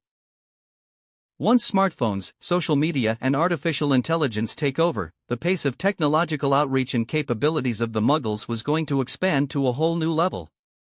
The statute of secrecy for the first time would be threatened by the Muggles rather than the occasional accidental magic and dark lords from the wizarding world. The need for change, therefore, was necessary for the wizarding world's survival. It was almost amusing to note that Harry found himself fearing the wizarding world's exposure to the Muggles more than the war with Voldemort. I suppose Voldemort is predictable most of the time, but the Muggles? Harry mused before shaking his head, dismissing the thought. It was not yet time to think about the issues that were so far in the future when he had enough to worry about on his plate in the present. Harry and Daphne stared at Professor Babbling, who scrutinized their work with an intensity that worried them. They were waiting in their seat for nearly half an hour, and Professor Babbling had yet to say a word or even look up from the preliminary report they submitted about their project. Daphne tapped him on his leg, making Harry look at her. "It'll be all right," Harry mouthed at her. "All right," Professor Babbling said, gaining their attention. "I see no defect in the schematics in your report, but it's lengthy. However, I doubt an average runestone can hold this many inscriptions and function as you envision." Harry exchanged a look with Daphne as he heard the opinion of Professor Babbling. "What do you mean, Professor?" Daphne asked, looking a tad worried. "It's nothing to worry about." Professor Babbling smiled at them. "You can just cut out the multiple locator inscriptions in your draft and focus on merely projecting the image in a singular direction." Seeing the dissatisfied look on Harry's and Daphne's faces, Bathsheba Babbling sighed. "You two have done brilliant work with the script. The usual runestones won't be enough to bind all the magical properties and features you intend to imbue. You'll need enchanted crystals for your current project to come to fruition. Then we can." Harry excitedly began but was cut off by Professor Babbling. "And that you'll do in your Newt-level project," Professor Babbling said, cutting off Harry. "Your natural affinity for ancient runes is impressive, Mr. Potter. But keep in mind that Miss Greengrass is also a part of this project." Harry opened his mouth to argue, but Daphne stomped on his foot, making him yelp. "What was that?"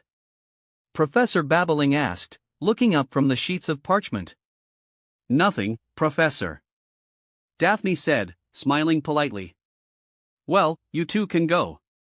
I'll give you some detailed instructions on how to proceed further towards the weekend." They said their thanks, and Daphne practically dragged Harry out of Professor Babbling's office. "You didn't have to do that," Harry complained, wincing as he stretched his foot. "On the contrary, I had to. You were going to make my assignments a lot more difficult than it already was." Daphne deadpanned as they walked hand in hand along the warm corridors of Hogwarts. "Well, I have something more serious to discuss with you," said Harry, pulling Daphne into an abandoned classroom before she could protest. "Don't tell me this is one of your other attempts to get me out of my robes?" Daphne huffed, staring at him unimpressed. "Why? Do you want to get out of your robes?" Harry asked playfully. When he saw Daphne's hand going for her wand, he knew it was time to drop the teasing and get serious. "Have you heard about a group called the Knights of Avalon?" Harry asked immediately, staying Daphne's hand. "I don't think I've ever heard anything about a group with that name." "Why?" Daphne said, frowning at Harry curiously. "Good. You've been formally invited to attend a meeting of the Knights of Avalon," said Harry, brandishing a leaf of parchment from his jacket and handing it over to Daphne. "What's going on?" she asked, looking at Harry and then at the parchment with a healthy amount of skepticism. "I formed a secret group that trains in data after school hours. We started as a Gryffindor-exclusive group to oppose Umbridge. But now that the pink toad is written off, we thought it was time to expand the scope of membership." "You created a secret club of Gryffindor students and trained them in data under Umbridge's nose? How long has this been going on?" Daphne asked, looking impressed. "It's been a few months." Harry shrugged, grinning like a Cheshire cat. "So, are you interested in attending the meeting? Who else got invited?" Daphne asked. "You'll find out when you attend the meeting." Harry smirked. "Master, how may I be of service?" Rookwood knelt on the floor with his head bowed. Voldemort stared at his former spy within the Department of Mysteries. "I assume the potions have restored your former strength, Rookwood?" Voldemort silkily asked, keeping his hands hidden inside the sleeves of his dress robes while looking down at his faithful Death Eater from his throne. "Thanks to you, my lord." Voldemort stood up from his throne and circled the kneeling former unspeakable. "Tell me, Rookwood, what sort of protections are placed on the prophecy orbs placed inside the Department of Mysteries?" asked Voldemort. There are no charms placed on the orbs, my lord. But the shelves holding the orbs are enchanted and protected by runes. Once the prophecy orbs are placed on the shelves, only those who are mentioned in the prophecy could take it away. Rookwood rasped out. I see. Is there some way to remove the enchantment? Unfortunately, no, master. Any attempt to remove the enchantments would trigger the runes on the shelves that'll destroy the orbs. Are you sure, Rookwood? Voldemort asked coldly. Yes, my lord. Yes. I used to work in the department charged with the security of several chambers. Rookwood whispered. And yet, Lucius told me Bode would be able to remove it. Lucius had the man under the Imperious curse, but it did not work. Voldemort hissed, his red eyes ablaze. Bode could not have taken it, my master. Bode would have known he could not. Anyone who worked long enough in the Department of Mysteries could have known it was impossible, said Rookwood. Voldemort could feel the urge to summon Lucius and have the man endure the Cruciatus curse for sheer incompetence. He was starting to see why his Death Eaters were unable to execute his plans, as incompetence and laziness were impeding his victory over Potter and Dumbledore. You have done well in telling me this. On your feet, Rookwood. Voldemort hissed. Voldemort watched as the gray-haired man with pale blue eyes stood unsteadily on his feet with his head bowed. I have wasted so much time all because I did not have good counsel by my side. A decade of peace seems to have made incompetence and foolishness pervade even among my inner circle. Voldemort said, shaking his head in disappointment. But not anymore. Isn't that right, Rookwood? Voldemort asked softly. Yes, my lord, yes. I shall endeavor to always serve you and give you sound counsel. Rookwood breathed out, his shoulders sagging in relief when the Dark Lord nodded. Very well. You may go. Send Lucius to me.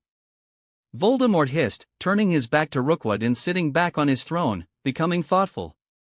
Voldemort could not help but get frustrated at the fact that he had meticulously planned a break-in on the Department of Mysteries using his Death Eaters to retrieve the prophecy orb. Knowing what he knew, he was forced to discard all those plans and focus on manipulating Potter to take it for him.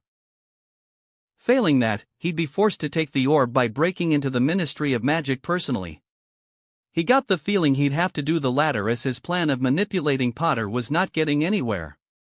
Severus Snape had undoubtedly given him the most valuable information about his enemy regarding the strange connection between his mind with Potter. However, he had so far been unable to use it against his arch-nemesis properly. Potter was employing a clemency against him, and he had to admit the boy was somewhat skilled in the mind arts. Just like I was at his age. Voldemort thought with some worry. As days went by, he could feel himself growing weaker.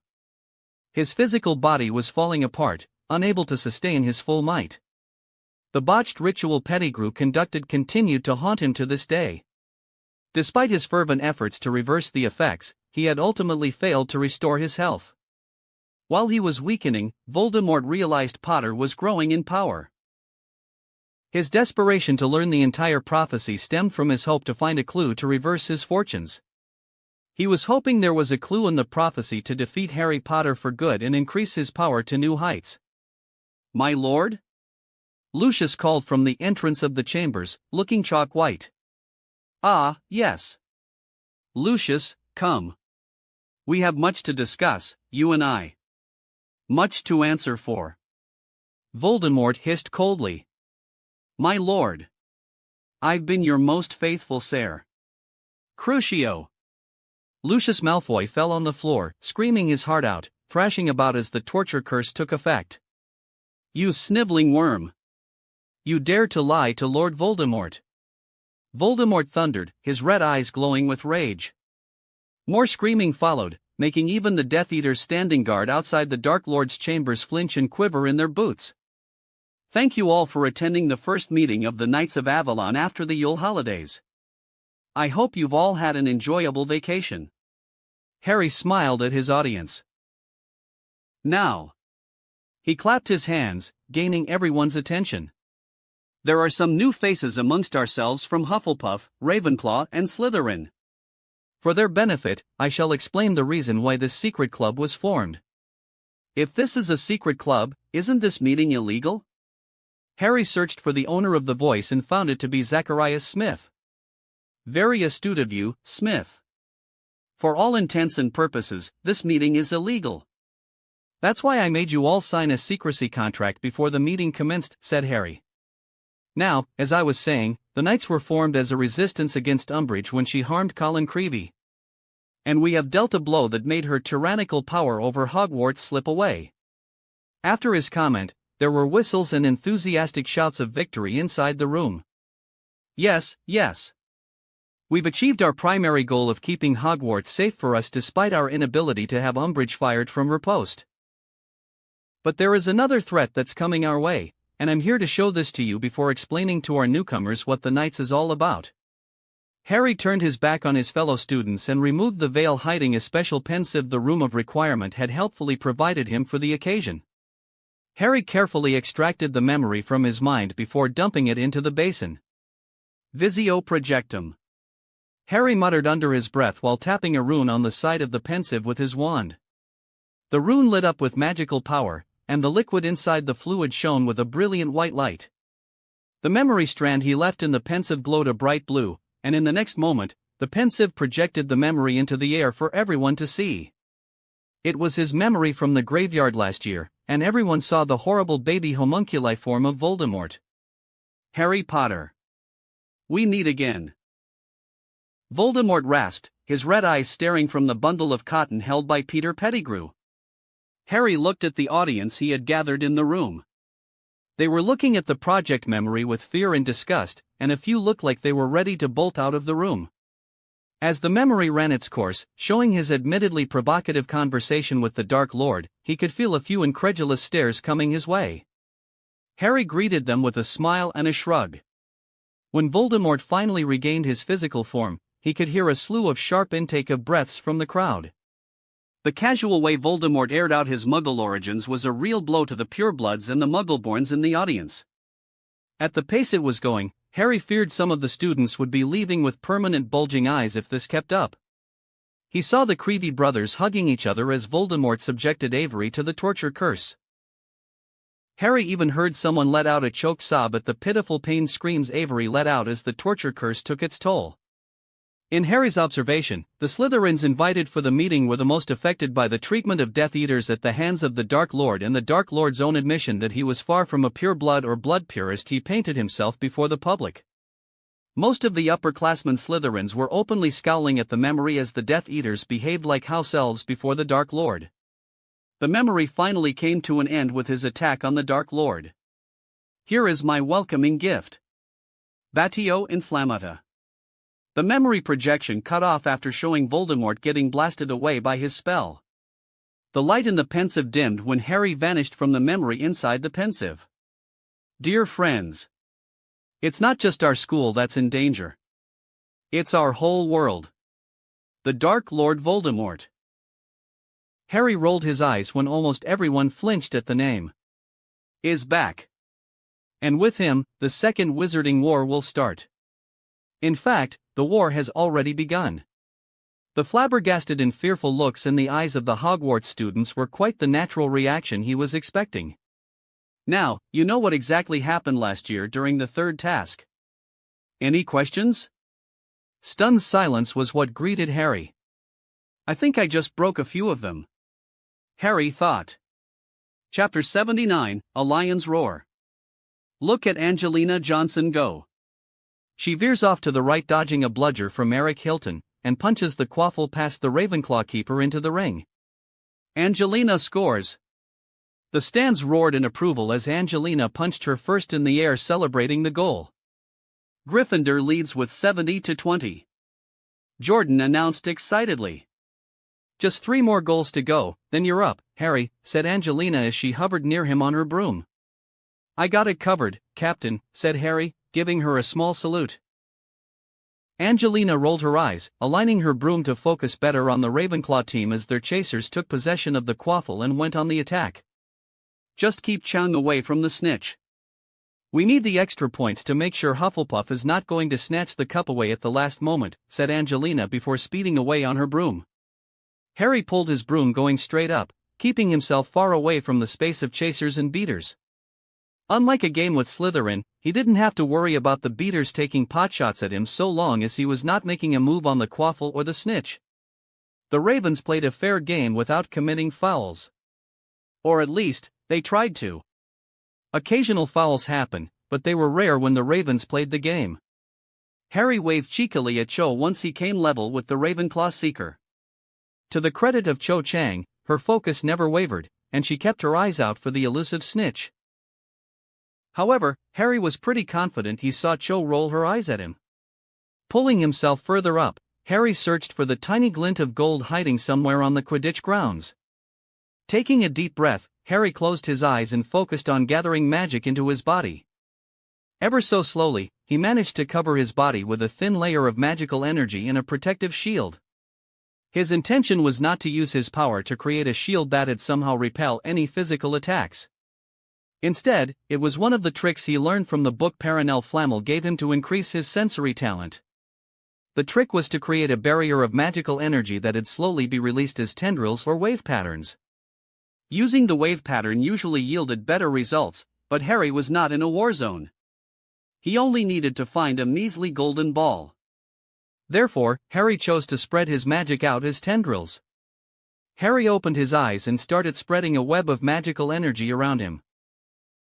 Amusingly enough, infusing his will and a little bit of legilimency into magical energy was one of the basic principles of mastering Protego Diabolica that decimated the giants. The same principle had immense application in mastering magical sensing or mage sight, as Paranel claimed. Although, the real mage sight was quite different as it involved augmenting the visual prowess of a wizard or witch. But that particular skill was the product of years of honing a wizard's sensory perception. For a moment, Harry thought silly for using what was arguably a prodigious magical skill to find the snitch in a Quidditch game. Then again, it was a good training exercise as any. After all, he could not hone his skills if he didn't train with his magic every day. While his eyes kept track of the game the chasers were playing, small tendrils of his magic extended outward as if casting a giant net over the pitch. He dared not try to encompass the entire stadium as there were professors sitting in the stands like McGonagall and Flitwick. While he did not have a higher opinion about their character, Harry had no trouble acknowledging their magical skill and years of experience in different disciplines of magic. Suddenly, Harry noticed Jo speeding away on her broom past him at high speed. He could not help but frown as Harry was sure the snitch was not in the direction the Ravenclaw seeker was going. Either she is attempting a feint, or she must be mistakenly going in that direction, Harry thought. Instead of chasing after Cho, Harry turned his focus to his right side. There he could feel a fast-moving object in his mind's eye. Unfortunately, his eyes trained on Roger Davies, the Ravenclaw seeker. He frowned and moved closer towards the chaser to get a better view. His eyes picked up a glint of gold hiding near the tail of the broomstick of the Ravenclaw chaser. He kept his eyes on the snitch, and strangely enough, it was content to closely follow Roger Davies throughout the game. Harry bided his time until Gryffindor reached 100 points on the scoreboard while closely keeping his senses honed on Davies and the snitch shadowing the guy. The moment Katie Bell scored the goal that put Gryffindor on 100 points, Harry made his move. He flew straight up and blasted faster than any player on the pitch, thanks to his firebolt. Out of his peripheral vision, he could see Cho trying to catch up to him. Abruptly arresting his momentum, Harry laid low against his broom and forced it into a steep dive. His eyes were closed, but he knew where every player was on the pitch. He forced his broom to spin as he dived and made it veer sharply off to his left. When Harry opened his eyes, he could see a golden wing of the snitch peeking out of the tail end of Roger Davies' broomstick. Within the blink of an eye, Harry executed a barrel roll as he dived past Davies' broom while reaching out with his arm, plucking the snitch from underneath the broom. The snitch helplessly beat its wings, but Harry had a tight grip on the little bugger. The stands erupted in cheers as Harry raised his fist, showing off the snitch in his hand. Madame Hooch blew the whistle, signaling the end of the match. "We did it!" Alicia screamed as she slid beside him on her broom, giving Harry a one-armed hug. Soon, the rest of the team surrounded Harry with bright smiles. That's it, Harry. We now have to beat Hufflepuff, and the cup is ours. Angelina said, grinning from ear to ear. Don't worry. This year the cup will be ours. Harry promised. The celebration in the Gryffindor common room was quite enthusiastic and lasted into the night. The celebration was also augmented by the fact that despite the many hurdles placed by Umbridge, the Gryffindor team was near winning the Quidditch team.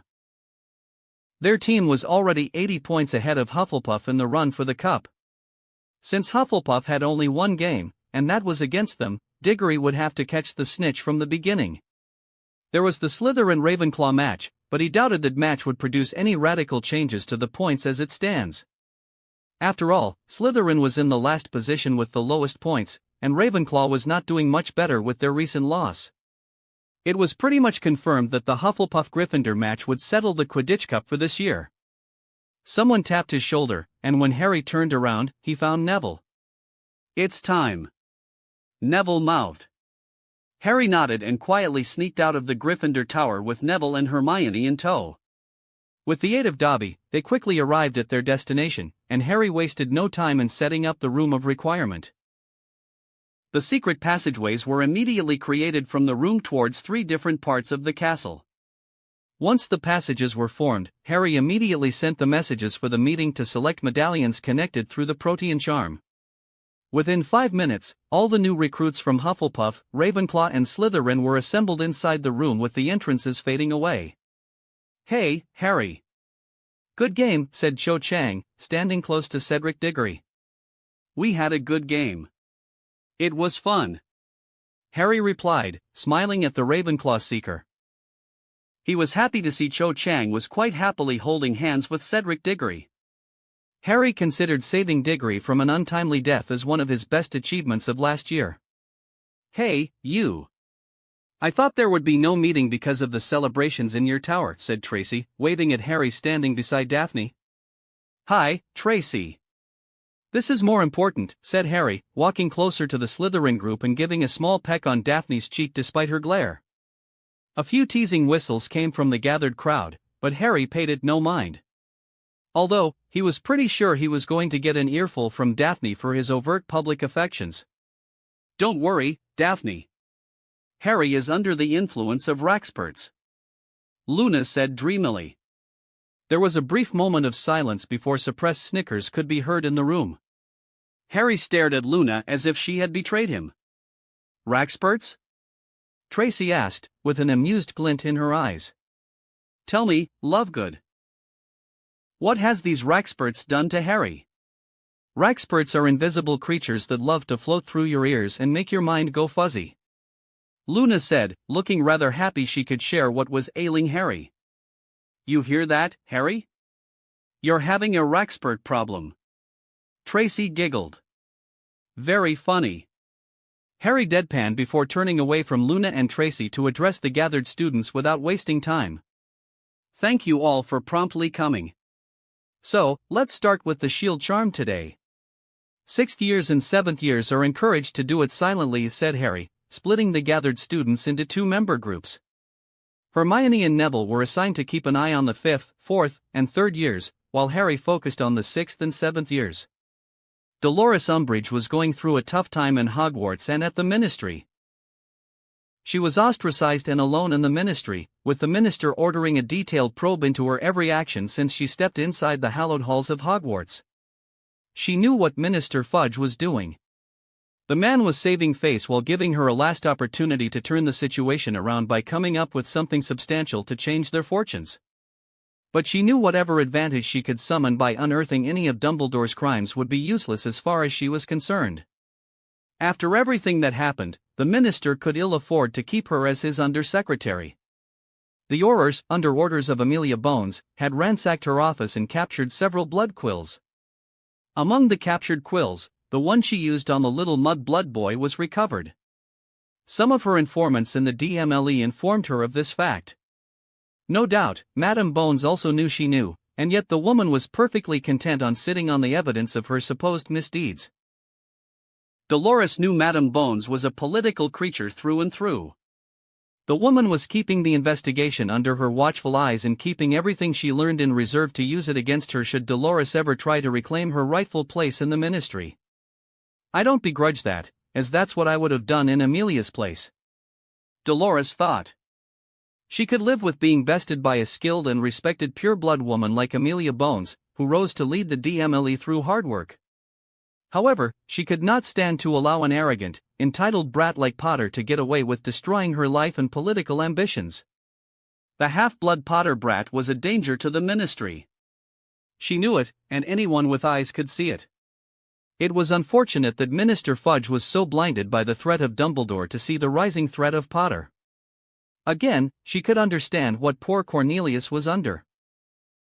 After all, Dumbledore had masterfully pulled off a grand heist by breaking out the former Death Eaters from Azkaban to put the ministry under pressure. Going by the undercurrent whispers she had heard from the ministry, Dumbledore's plan was working. The mass breakout with newly discovered dead Death Eaters made the ministry look incompetent before the public eye. The ministry was now focusing on keeping the public docile. At the same time, Dumbledore and Potter were free to act against the ministry with their next evil plan, all in the pursuit of overhauling the current administration. To make matters worse, the ministry now had to worry about Potter's rising magical power. Before, they only had to worry about Dumbledore's magical power. But now, things were different. She had to admit it was quite a blow to her pride to learn that the Potter brat had dismantled experienced Aurors like Dawlish quite easily. But the reality was reality, and she had to face up to the fact that the Potter brat was magically powerful enough to be a threat on the same level as Dumbledore. Not only did the Potter brat show off his power before the school and humiliate the ministry, but he also managed to considerably clip her powers in Hogwarts. She could no longer assign detentions, award points and take away points inside Hogwarts. If she wanted any disciplinary actions taken, she'd have to take permission from the deputy headmistress. All her education's decrees were null and void per the new deal inked by the Board of Governors and the Ministry of Magic. Umbridge scowled as she thought she was in the exact same position as Severus Snape was in last year. She was under probation and under greater scrutiny by the Board of Governors, Headmaster Dumbledore, Potter and every enemy she ever made in the ministry. One wrong step, and she was done. At this point, all her efforts should have focused on keeping her head down and quietly retiring to avoid any further repercussions. I won't quietly go into the night and cede victory to the Potter brat.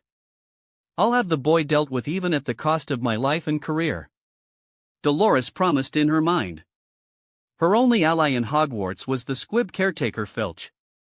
There were good Slytherin students who saw the threat posed by Potter, but they were few and quite useless. I don't need anyone's help to catch Potter and Dumbledore. I need time to properly plan and set a trap for them both. Dolores thought. First, she needed to find the weakness in Potter and Dumbledore. They both must have some weakness. Once she found it, she could use it against them. Then, she could rid them both and help the ministry create a perfect lawful magical Britain bereft of half-breeds, mudbloods and filthy creatures. It was the last week of February, and the classwork of all fifth-year subjects began piling up over time. The frequency and depth of assignments only progressed as days went by towards the end of the term. The OWL exams were slotted to start on the first week of June. There were precisely 3 months for the exams to start, which meant Harry and Daphne had 2 months to submit their completed project in Ancient Runes. Then, there were all the other preparations for taking the practical tests for the OWL exams, along with the theory part. While practical tests were something Harry was confident he could breeze through, the theory part would need a lot of preparation and effort from his side. Therefore, Harry took it upon himself to collect all previous question papers from the library and use them as practice tests. While repeated questions were most likely rare, he could familiarize himself with the question pattern. It was not as if there were any significant syllabus revisions for OWL exams in the last 100 years. Madame Pants was kind enough to give him all the copies of the previous OWL exam papers for his chosen subjects. With most of his time spent on developing lesson plans for the Knights, Harry had to rely a lot on Hermione to tidy up his preparation for taking on the previous OWL question papers. Once he let Hermione know that he planned to study the previous question papers to familiarize himself with the question pattern, Hermione was enthusiastic about taking up a good portion of the effort and improving upon his idea. That was how he ended up facing a large pile of neatly folded solved previous year's question papers in his hands. "You solved all of them in 1 week?" Harry asked, staring at Hermione, impressed. "Well," Hermione abashedly, "I had Neville's help for herbology. I barely helped." She already knew most of the answers. Neville helpfully added, "This is surely going to be a lot of help, Hermione. Maybe we could make several copies and share them with our group. With Dada going to the dogs this year, they'll need extra help to pass the theory exams." "Umbridge's book is as good as Donkey Dung," Harry suggested. "That's a good idea. Maybe we could do the same for Newt-level students as well," Hermione said excitedly. Harry exchanged a look with Neville. "We could perhaps ask Newt-level members of Knights to pitch in. A joint effort from their end would be much more beneficial," said Harry to forestall Hermione from taking up Newt-level coursework when they were already burdened by OWL exams. Hermione was a little bit let down, but to their relief, she agreed that it'd be better for Newt students to work out the previous questions themselves. That day when the sun came down, giving way for the night, Harry pressed his wand against his heart as he always did for the last few months and muttered the incantation. Amato animo animato animagus. Harry stared at the skies, unimpressed, as there was still no sight of an electrical storm. He felt like it was a giant waste of time to pursue the animagus training. It was simply becoming too much trouble in his eyes. Therefore, it came as a surprise when Dobby suddenly popped into the Chamber of Secrets late into the night while he was working on the Horcrux spell. "Master Harry. There has been a storm, sir." "Dobby saw it, sir," Dobby said urgently. Harry's eyes widened, and he immediately asked Dobby to take him to the designated spot he had prepared for this eventuality. It was a small spot inside the Forbidden Forest, and Harry immediately put up wards to keep out any unforeseen visitors. Sure enough, Harry could see an electric storm brewing in the sky. "Creature!" Master called Creature, the old black elf croaked, teleporting in with a pop, looking rather annoyed to see Dobby beside him. "Creature, bring me the Mandrake Leaf Potion Sirius had you keep safe," Harry ordered. Creature popped away and immediately returned with the potion in hand. "Thank you. Tell Sirius that I'm drinking the animagus potion." Creature popped away, leaving Harry and Dobby in the small clearing. "Is Harry Potter sir going to drink it, sir?" Dobby asked, looking worriedly at the potion and then at the thundering skies. Flashes of lightning arced through the night sky while thunder shook the earth. Winds gained speed, and heavy rain began to pour down from the sky. "Yes, Dobby. I'm going to drink the potion," said Harry, bringing the potion vial near his lips. Taking a deep breath, Harry drained the potion in one go. After he ensured that he had drained every last drop of the potion from the vial, Harry dropped the vial. He could feel something shifting within him. His perception was somehow affected as he could feel his natural senses expanding. His ears were getting more sensitive, as was the case for his nose. He was expecting pain, but instead, he felt like he was getting an unholy strength in his limbs. Raw emotions like the urge to dominate and the feeling of all-encompassing strength dominated his mind and instinct. Suddenly, Harry found himself somehow moving at high speeds. Raw power and speed were what he was feeling at the moment, and these feelings made it difficult for him to concentrate. Trees passed by as Harry waded through the Forbidden Forest as if he owned the place. At one point, he came across a bunch of giant spiders. Acromantula, Harry thought. He wanted to take out his wand and blast them away, but instead, he opened his mouth and screamed. Or was it a roar? Harry came to the startling realization that he was roaring at the spiders, and they were scared right out of their minds. They screeched and ran away as fast as their many legs could carry. He clamped his mouth shut and slowly moved towards a cliff. Bright arcs of lightning could be dancing in the sky, and under a particularly powerful flash of lightning, Harry saw his giant paws and the golden mane on his body. "I'm a lion," Harry numbly realized. The skies rumbled with thunder, and Harry roared to the heavens as if challenging the heavens themselves. Chapter 80, A Date and the Quidditch Cup. Harry felt like he owed Voldemort. The Dark Lord had been a good sport so far and had unintentionally become his training partner in the mind arts and other disciplines of magic. The amusing thing was that Voldemort did not even realize he was only strengthening his skills in magic. Over the last few weeks, Voldemort had been desperately trying to infiltrate his mind. At first, it was just a mere nuisance for Harry. He had even taken it upon himself to combat the Dark Lord in the mind arts as a healthy way of practicing his occlumency skills. But Voldemort remained persistent in trying to breach the safeguards Harry placed in his mind. As days went by and Voldemort's attempts never seemed to be stopping, Harry thought about the possibility of attacking back in the same vein. Harry assumed Voldemort's razor-sharp focus or obsession with gaining control of his mind would open up the Dark Lord's mind for him. And Harry was finding out he was not far off from that assumption. As of late, he had managed to slip unnoticed into Voldemort's mind whenever the Dark Lord was desperately cramming down visions about the Prophecy Orb and Department of Mysteries into his mind. The few times he successfully employed legilimency against Voldemort, he gleaned some helpful information like the current bases of Death Eaters. He also gleaned some useful obscure spells from Voldemort's mind created by the Dark Lord. He had a feeling they'd come in handy, and he could make some countermeasures now that he knew the spell repository inside Voldemort's mind. But the most crucial information he gathered was some of the plans Voldemort was working on. He was amused to find out Voldemort had sent some of his Death Eaters into the Muggle world to track down his relatives to use as hostages. But there were other targets far closer to home, and Harry could not allow that to stand. He had already sent out warnings to Sirius and the Tonks family to look out for certain shady characters. They all mutually decided to leave the matter to Nymphadora, who assured them the Death Eaters would get a straight trip to Azkaban. Harry was not exactly keyed in on the details, but he was told not to worry too much. He was confident to leave such matters to NYM because she had covered for him during the summer holidays while Dumbledore was snooping around with his big nose. Besides, she was a big girl being an Auror and all. While he left the security of the adults' his life to the adults, Harry focused on a more subtle method of waging a shadow war on Voldemort and keeping up his activities in Hogwarts. Between the Quidditch practices, his academic commitments, Horcrux research and training in combat magic, he was nearly stretched thin.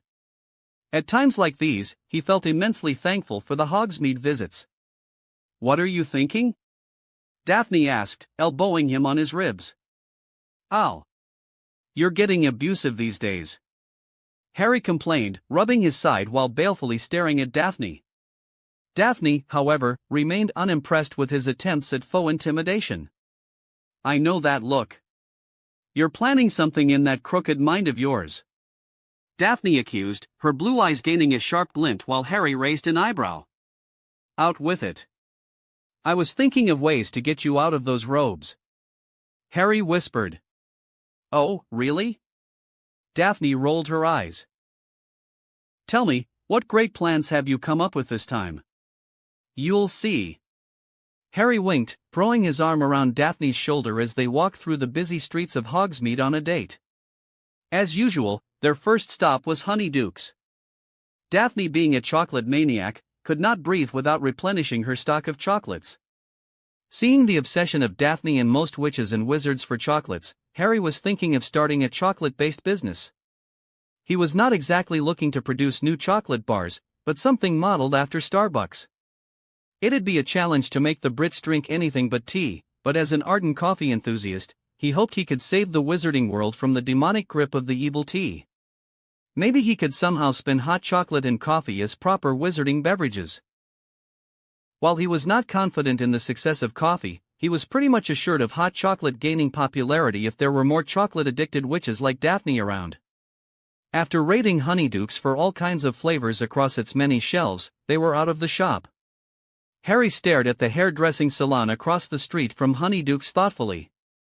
"If you want a haircut, I can wait," Daphne offered. "No. I think I'll grow out my hair. Who knows? Maybe my chances with you might improve," Harry said, waggling his eyebrows suggestively. "Don't pin all your hopes on your hair, Potter." Daphne smirked, walking away from the shop with Harry. "Oh, I won't. My dashing looks and brilliant mind are enough," Harry boasted. Daphne rolled her eyes, but the slight grin adorning her lips showed she was amused by his flirting. "We'll see," said Daphne, bobbing her head. "I wonder who Neville is bringing to our double date." "He has been very secretive," said Harry as they closed in on Madame Putafoot's tea shop. "Could it be Hermione?" "I don't think so. Hermione is with Tracy. They're working on their runes project," said Daphne. "Then who could it be?" Harry wondered. "We'll find out soon enough," said Daphne. When they reached the tea shop, Harry could see it was already filled with more customers. "After you, my lady," Harry said, holding out the door for Daphne. "Why, thank you, sir." Daphne gracefully walked inside the tea shop. "Oh, no," Harry muttered once his eyes fell on Neville and his date. "Wow. That's rather surprising," Daphne muttered after a moment of stunned silence. Harry couldn't agree more with Daphne's comment as he stared at Neville sitting with Susan Bones. Before he could say anything, Neville noticed him and beckoned him towards the table. "I don't think this is such a good idea. What if she's here to do her aunt's bidding?" Harry muttered to Daphne. "What if she isn't?" Daphne asked back, leaving Harry wordless. "Let's sit down with them and see where it goes." Harry was more than suspicious about Susan's sudden presence right when the Knights started admitting members from other houses.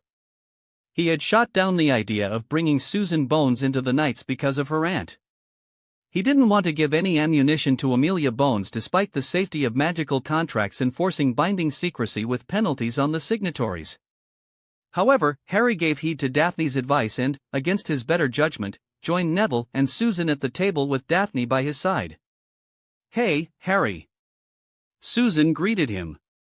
Harry merely nodded at the Bones heiress to acknowledge her presence. He could endure sitting with the niece of his political enemy, but that doesn't mean he had to be friendly until he knew for sure Susan Bones had no ulterior motive. "This is surely a surprise, Neville. You kept this a secret from us for long enough. So, spill the details," said Daphne, her eyes shining with excitement. "And I thought she was different. Girls, they are all the same," Harry thought with a scoff. Throughout Neville's tale of running into Susan during the Yule holidays at a private greenhouse in Yorkshire, Harry kept his senses on full alert, focused on Susan for any incongruity. Unfortunately, his magical senses could feel no taint of deceit coming from the younger witch. Using magical sense to discern deception was not exactly a time-tested method, but he tried anyway. Harry remained a passive observer as Neville and Susan engaged with Daphne. He occasionally stepped in to make a comment, but other than that, he preferred to keep mum. Thankfully, the date finally ended, and they split off from the tea shop. "You were rude. You could have been a little more friendly towards Susan," Daphne commented as they walked hand in hand along the streets of Hogsmeade. "She's the niece of the woman who heads the DMLE. I had to fight tooth and nail to clear Sirius' name while her aunt was trying to put my godfather in Azkaban for a crime he didn't even have a trial for. I think I'm owed a little latitude here, don't you think?" "I suppose you attempted to talk to her," Daphne mused aloud. "Thank you," Harry harumphed. "I mean..." There were many moody grunts, and the largest word you ever said in the conversation was great. "But yeah, you talked," Daphne deadpanned. "Are you my girlfriend or Susan Bones?" Harry asked, not impressed with Daphne. "I'm debating the merits of that in mind right now," Daphne shot back. "Don't make any hasty decisions. We still have a place to visit, and after that, you can take the decision," said Harry. "All right, Potter. Impress me," Daphne challenged him, and Harry was all for it. A few minutes later, Daphne looked scared out of her mind at the place they were visiting. "The Whomping Willow," Daphne said incredulously. "That's your ideal place for our date?" Harry laughed off the look Daphne was giving him. "There is no need to worry. The Whomping Willow won't attack us." "I've seen to that," said Harry, dragging a reluctant Daphne with him. But Daphne became less worried as the Whomping Willow did not make any moves to smash them despite getting closer to its base. "How did you?" Daphne asked, still looking at the giant branches of the violent tree warily. "Everyone underestimates my resourcefulness, my love." "Well, except for the Sorting Hat, who thought I'd fit right in with the House of Snakes." "Wait." Daphne came to a halt, forcing Harry to stop as well. "The Sorting Hat wanted to place you in Slytherin?" "As a matter of fact, yes. But I talked the dusty old hat out of that particular decision," said Harry, leading Daphne slowly towards the tree's base. "Why?" "You would have done great in Slytherin. For Merlin's sake, you're even a Parselmouth. You have Slytherin's gift and his blood. Look at me, Daphne. Do you think I'm anything else but great?" Harry asked with a smirk. "You arrogant prick." Daphne hit him on his arm while Harry chuckled. "Anyway, we are here. Ta-da!" Harry waved his wand, and the secret entrance at the tree's base became visible before Daphne's eyes, making her gasp. Harry had Dobby clear out the entrance and install an ornate door with magical graffiti of a lion, stag, grim and werewolf on the door. "Welcome to the secret lair of the Marauders," Harry whispered into a surprised Daphne's ear. "You mean this is where your father and Sirius went with Professor Lupin when he transformed?" Daphne asked, looking parts thrilled and surprised. "Not exactly. This is merely a secret entrance. Our true destination awaits us, my lady," Harry said with a smirk, offering his hand to a stunned Daphne. Eyes alight with wonder and joy, Daphne placed her hand in his, and together they traversed through the secret passage beneath the Whomping Willow. The previously narrow dark corridor filled with roots and soot was now expanded and layered with polished enchanted wood that kept the passage dust-free. The Whomping Willow would also find it hard to penetrate the area with its giant roots, thanks to the enchantments on the wooden floorboards. "You cleaned this all up for me?" Daphne asked, staring in wonder at the brightly lit corridor. "Yeah, let's call it that, and not preserving the legacy of Marauders," Harry thought. "All for you, Daphs." Harry grinned at her while patting himself on the back for smoothly turning everything to his advantage. They finally came to the end of the corridor in no time. "Welcome to the infamous lair of the Marauders. I give you the Shrieking Shack," Harry said with a flourish while opening the door for Daphne. Daphne stepped inside, followed closely by Harry. There were many paintings inside the room, all of them with rare magical creatures in their habitat. There was a wide expanse of a couch and several large cushioned chairs inside the shack. There was even a fireplace inside, and she saw 2 empty glasses with a bottle of wine on the table. "So, what do you think?" Harry inquired as he uncorked the wine bottle and poured half a glass into both glasses on the table. "This is wonderful, Harry," Daphne said, looking genuinely impressed by the length of detail and preparation Harry took for her. "Hold your horses, woman. You haven't seen the main attraction," said Harry, passing one glass to Daphne while he kept the other. "There is more?" Daphne asked, her mouth parting in disbelief while a smile threatened to overcome her face. "You'll have to finish the wine if you want to see more. And don't worry. It's sweet wine," said Harry, taking a sip and enjoying the delicate taste as it trickled down his throat. "What else have you planned?" Daphne wondered aloud, making Harry wink at her while he drained the last drops of wine in his glass. "Finish your wine and find out," said Harry, setting the empty wine glass down on the table. Daphne took her sweet time to finish her wine, all the while searching for any hidden surprises. When she couldn't find any despite her strenuous efforts, Daphne drained the last drops of wine in her glass and set the empty glass on the table.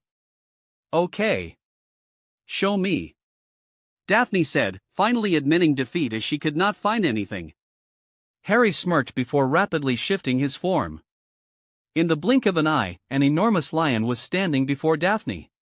When Harry let out a growl, Daphne screamed and fell back into the couch in fright. Harry couldn't help it as he started laughing in his animagus form.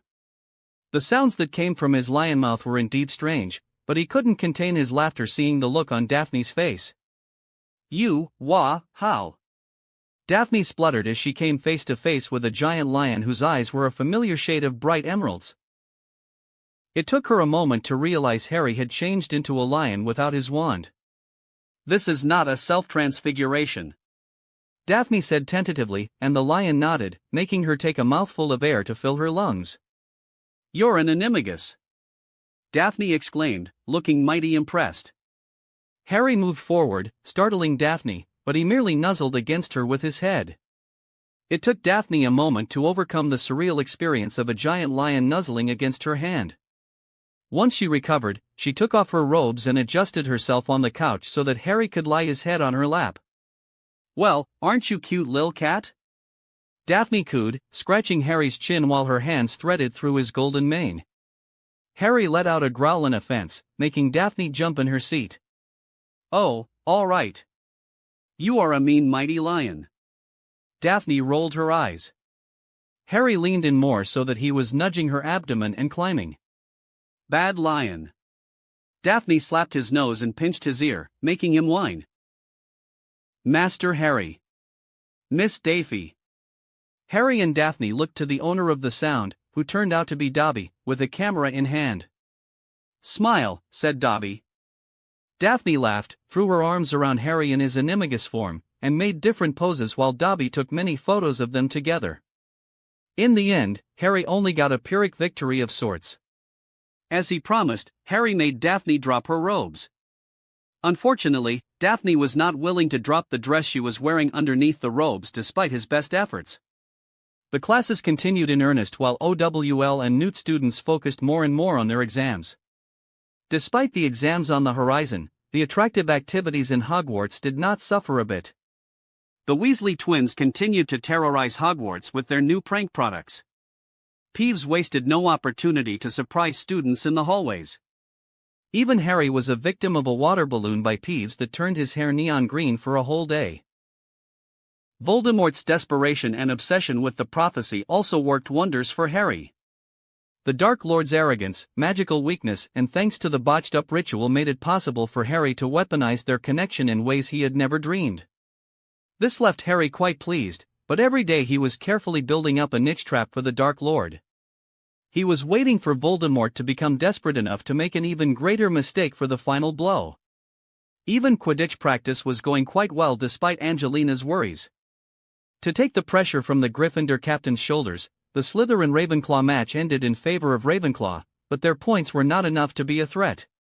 Cho Chang had captured the snitch early on, defeating Slytherin with an 80-point margin. But Ravenclaw remained in the third spot, although they were shy of 20 points from a tie with Hufflepuff for the second spot. As they had predicted, the match for the Quidditch Cup would be a Hufflepuff-Gryffindor match. When the last week of April came, fifth-year students were required to attend a meeting with their respective heads of house for career guidance. It was supposed to be a session to help the students prepare for their professional careers and get valuable advice or guidance to select their courses in the sixth year. But Harry was already pretty much confident about what he wanted to do. "Professor." Harry nodded, sitting across from McGonagall, who looked a tad hesitant and rattled. Harry could understand why his head of house was behaving that way. They had not talked much after their explosive conversation regarding Colin Creevey. "Potter. I assume you understand why we are having this discussion." "Yes, Professor. You want to give me advice on my career prospects." Harry almost regretted the inflammatory tone he used on the word advice, but it came out involuntarily. Thankfully, McGonagall ignored his tone if she picked up on it, and Harry was grateful for that.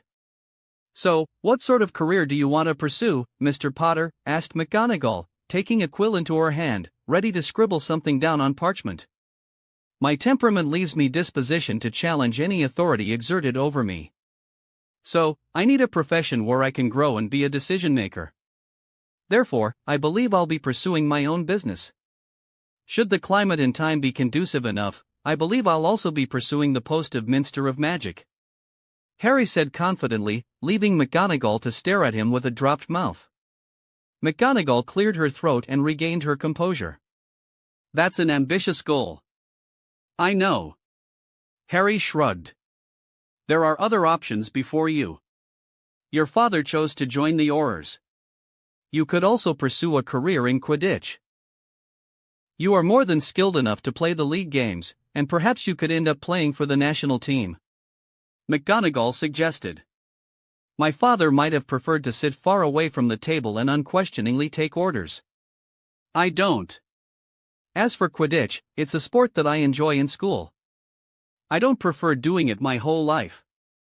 Being a circus monkey for the masses is a waste of time when my skills and energies are better spent elsewhere. Harry waved his hand dismissively. So, business. What sort of business are you looking to start, Mr. Potter? McGonagall asked after a moment of silence. Well, I've already invested a small amount of gold in a new business, as you might know. I've yet to earn back my initial investment, but I believe I'm heading for a good profit margin in the coming years. Other than that, I'm also interested in pursuing chocolate and silk. Honeydukes is the only major provider of chocolates, and I think I can provide some competition in the market. I see. You might be interested to know that Potters made their fortune through potions. McGonagall said, looking up from her notes. I know. Sirius told me. Harry acknowledged the professor with a nod. Well, based on the two fields of business you mentioned, I recommend that you take charms, potions, care of magical creatures, arithmancy, data and herbology for your 6th year. Pursuing these subjects to the Newt level would certainly aid you. However, you must know Professor Snape only allows those with an outstanding in the OWLs into 6th year potions class. Your performance in other subjects is quite consistent. I see. Thank you for informing me, Professor, said Harry. Then there is the matter of your entry into politics. No amount of schoolwork would be strictly necessary for the field. But, I'd advise you to give more focus on the history of magic. No one would ask for grades you scored in school, but it'll be good to have a lawmaker who knows our past so that they may make better judgments in the present and the future. Harry mulled over the advice provided by Professor McGonagall in his head and found it held some substance. I'll keep that in mind, Professor. Good. I'd recommend that you continue your current subjects into the next year. Professors Babbling, Flitwick, and Vector have only high praises for you. Ancient runes would hardly be something you'd encounter if you pursued the businesses mentioned. Still, your talent in the subject might give you an opportunity to pursue a business in enchanting or warding in the future. Should you find the subjects too bothersome, you could drop them in your 7th year when you appear for the Newt exams. Harry nodded, and the meeting ended with that last piece of advice. The very next day, Harry was dressed up in Quidditch robes for the final game of the season. It was the match that'd decide the Quidditch Cup and perhaps settle the House Cup as well. The more points they could shell out, the better the point level would be for Gryffindor. All right, everyone. Gather around. Angelina called, looking confident as she stood on the ground like a lone wolf warrior. Harry exchanged a smile with Katie. Yeah, I'm thinking the same thing, Potter. Now move before she bites our heads off. Katie pushed him forward. Harry chuckled but walked towards their captain. The stands erupted in cheers as the Gryffindor team assembled as Angelina requested. Look at that! Angelina Johnson is gathering her team for one last bit of talk. Wonder what she is saying to the team. She has had a good season so far. Oliver Wood in female form, some call her. Lee Jordan enthusiastically shouted for everyone to hear. Jordan! McGonagall warned. It's just locker room talk, Professor. Oh, look! The Hufflepuff team is here. Jordan pointed his hands excitedly. I'll be having some choice words with that guy after the game, said Angelina, eyeing the commentary box with a fiery look. Now, I don't have anything to tell you other than you guys are the best team I could ever ask for. I'm sorry if I was hard on you this year. Oh, Angie. You were not so bad. Alicia rubbed her friend's back in support. Yeah, Angie. You were like a fairy. A scary fairy with sharp claws and teeth. Fred and George snickered as they made their pitch. You've had your moments, Captain.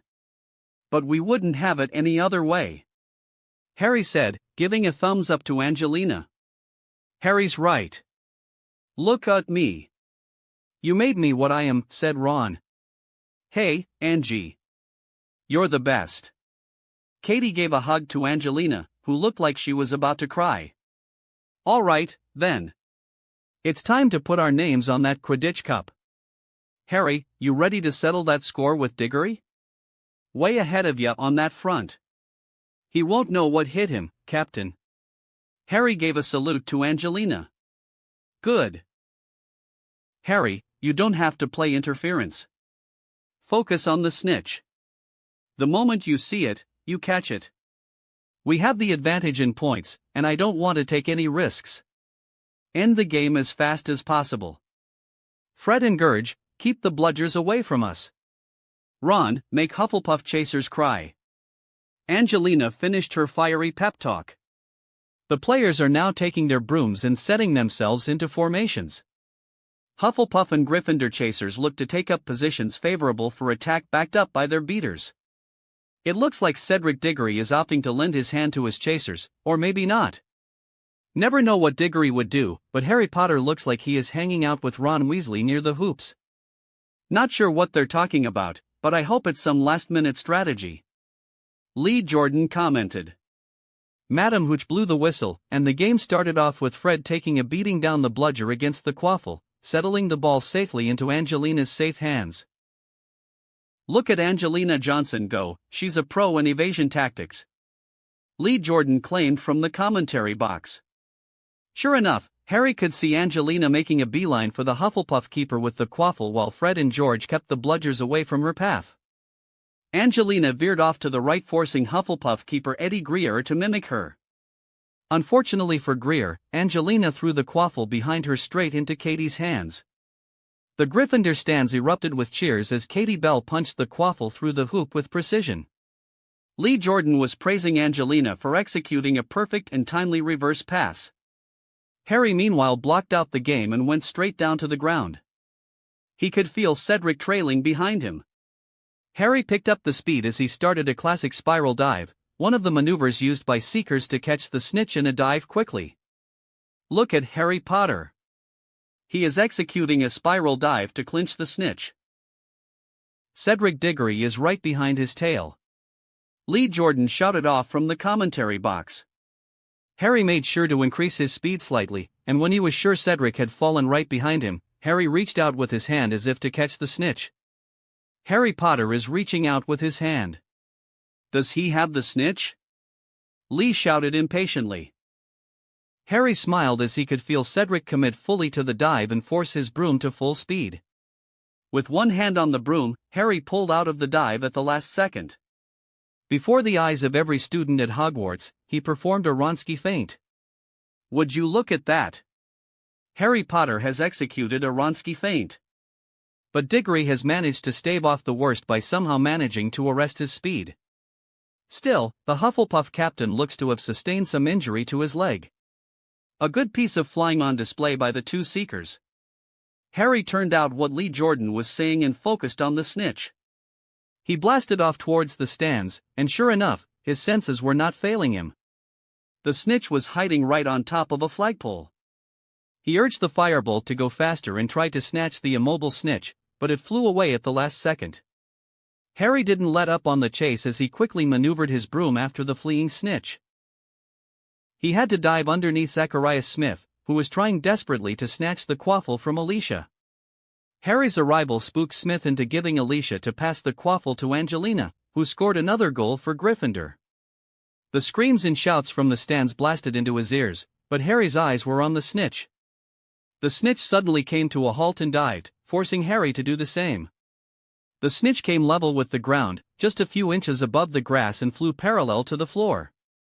Harry was also forced to do the same, pulling out of the dive and getting level just above the ground. He pushed the firebolt to full speed, closing the distance with the snitch fast. When he threw out his arm, he could feel the beating wings of the snitch struggling against his palm.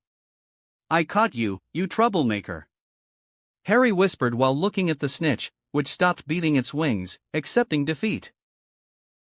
The stands erupted into cheers as Harry raised his fist, showing off the golden snitch in the palm of his left hand.